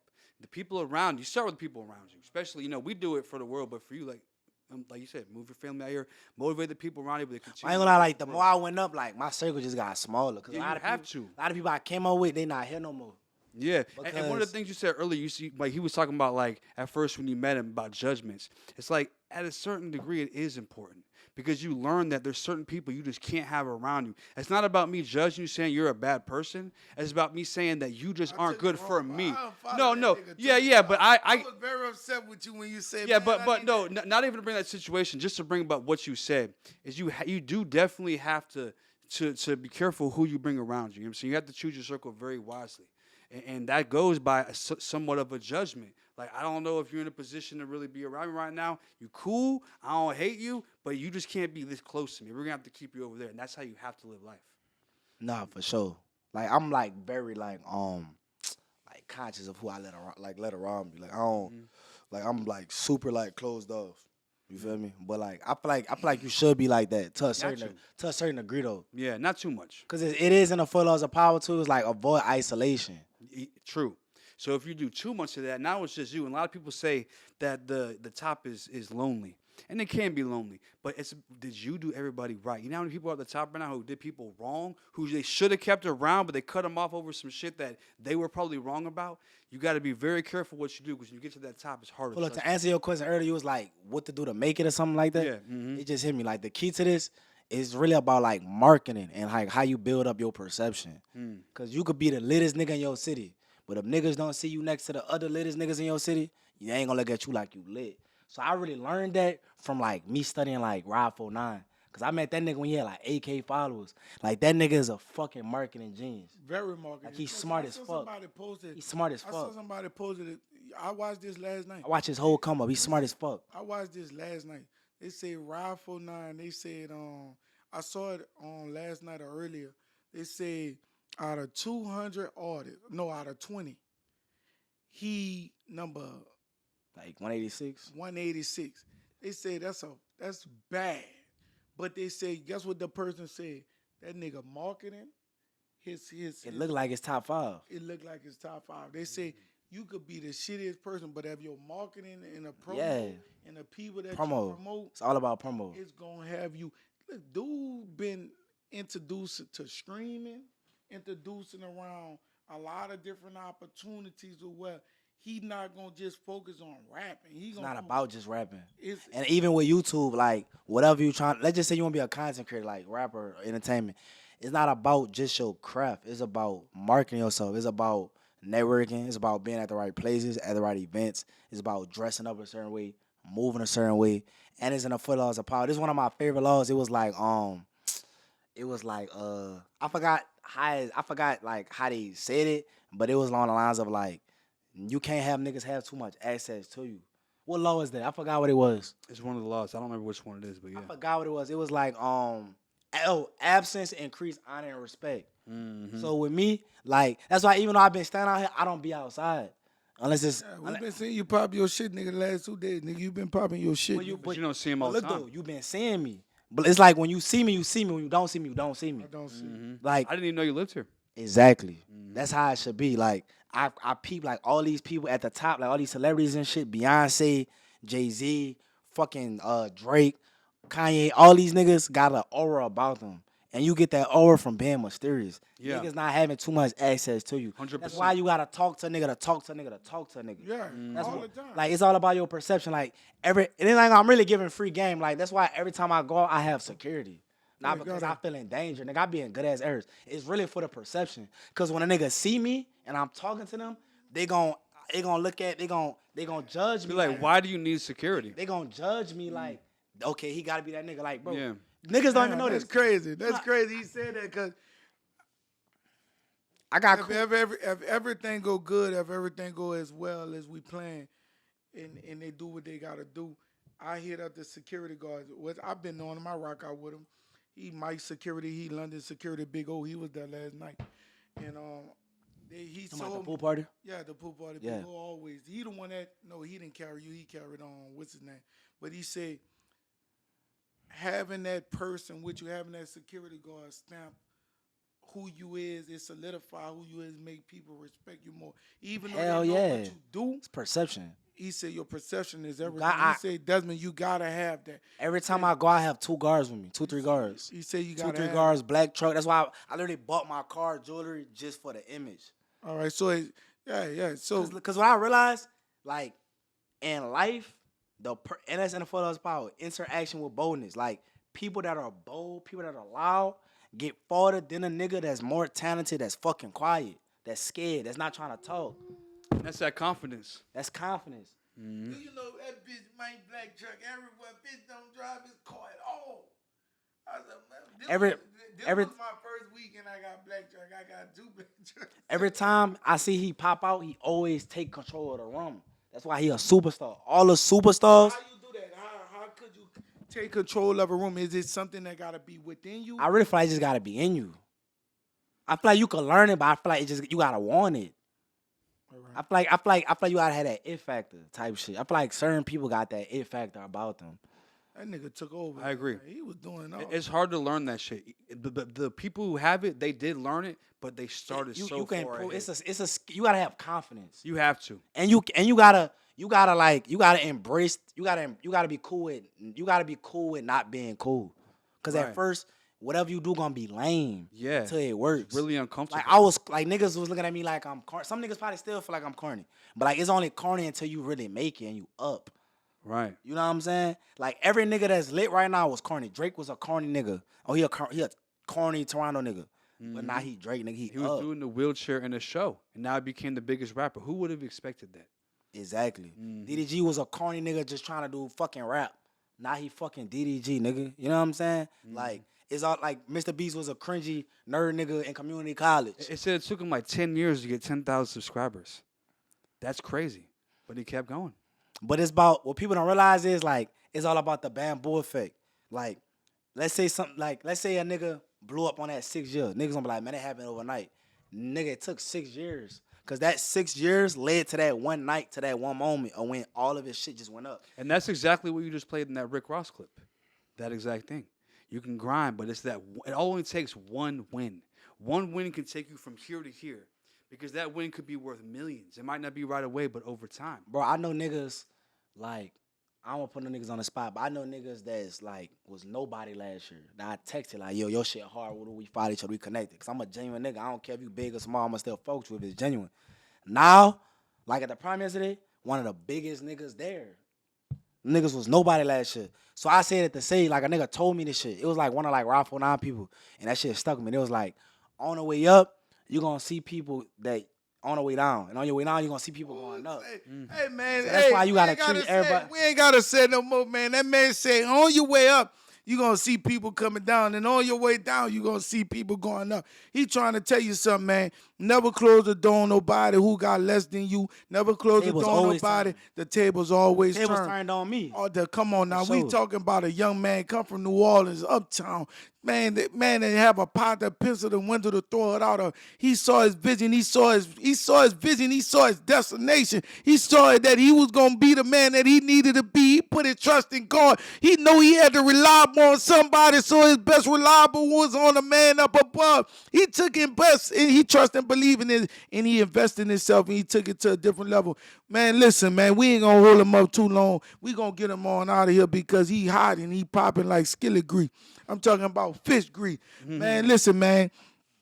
If you didn't learn nothing, you should have learned something that trust and believe in yourself. Put your all into yourself. Trust and believe in God. Continue to keep believing in you. People ain't going to see the vision, but you got to see it within yourself. Nigga, I love you. Man, before we let you get out of here, I'm going to let D Phlo say something, but before you get up out of here, nigga, I'm going to give you a hug and let the world know it's always good to congratulate your brothers, congratulate I appreciate the it, for people sure. that seeing you. Man, look, I love what you're doing.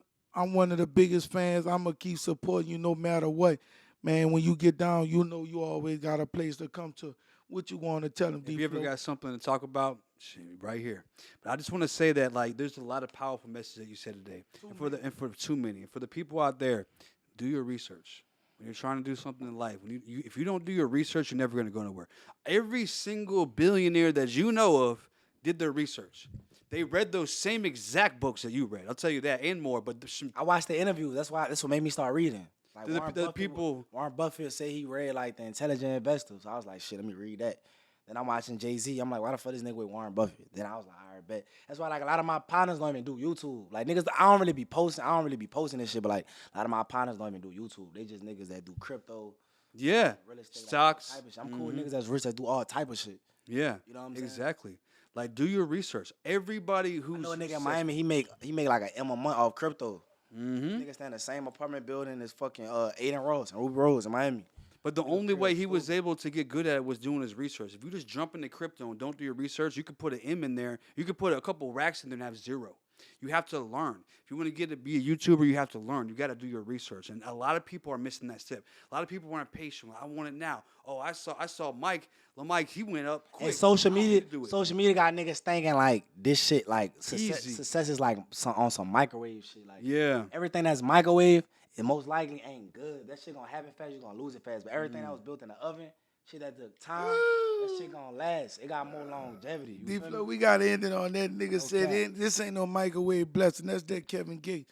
If you put it in a, Yeah, he Kevin Gates did. said that. This ain't no microwave blessing. one of I the said songs. that on my podcast. That motherfucker, when Kevin Gates reposted, when I said put in this the ain't, oven.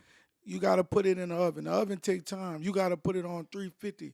And it's guaranteed to be in there for at least an hour or 2 hours. A microwave, It's going to be done perfect. it's going to be That done. microwave shit tastes nasty. Take nasty and it Too ain't quick. perfect. It ain't Hot where it's here, to be. cold here. Yeah, most definitely. So y'all heard what he said, man.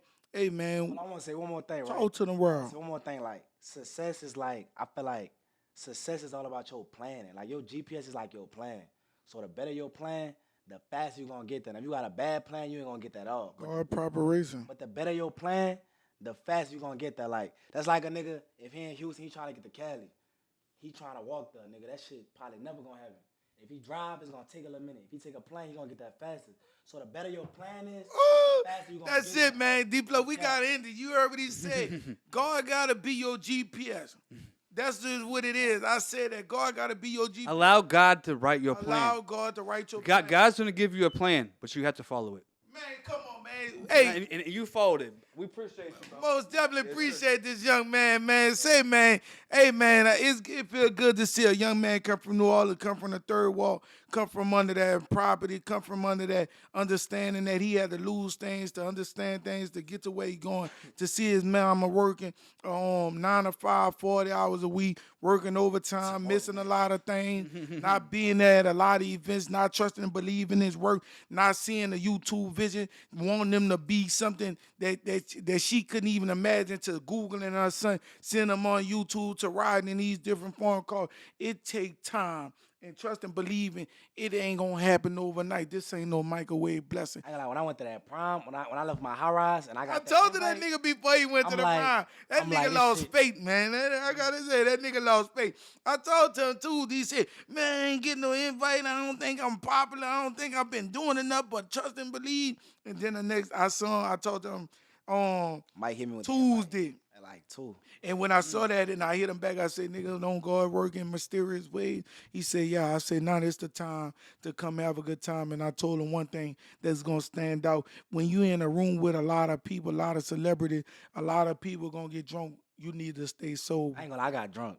Did you? You didn't get drunk No, after? I did. You did? Yeah. But shit, you still made connection. But most I ain't definitely. gonna lie, I feel like I be talking better when I am lit. Yeah, man. Yeah.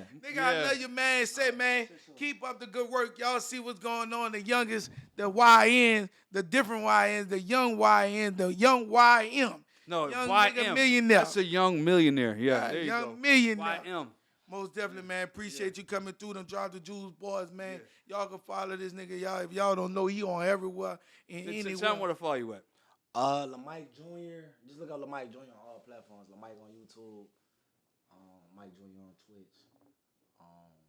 Yeah, man. Y'all tap in. Yeah, he got it. Yeah. Y'all go follow that nigga on Twitter. He do OnlyFans. I just like it. We out here, man. The Drop the Blue boy. He talking about his own platform. You feel me? Gone. For sure.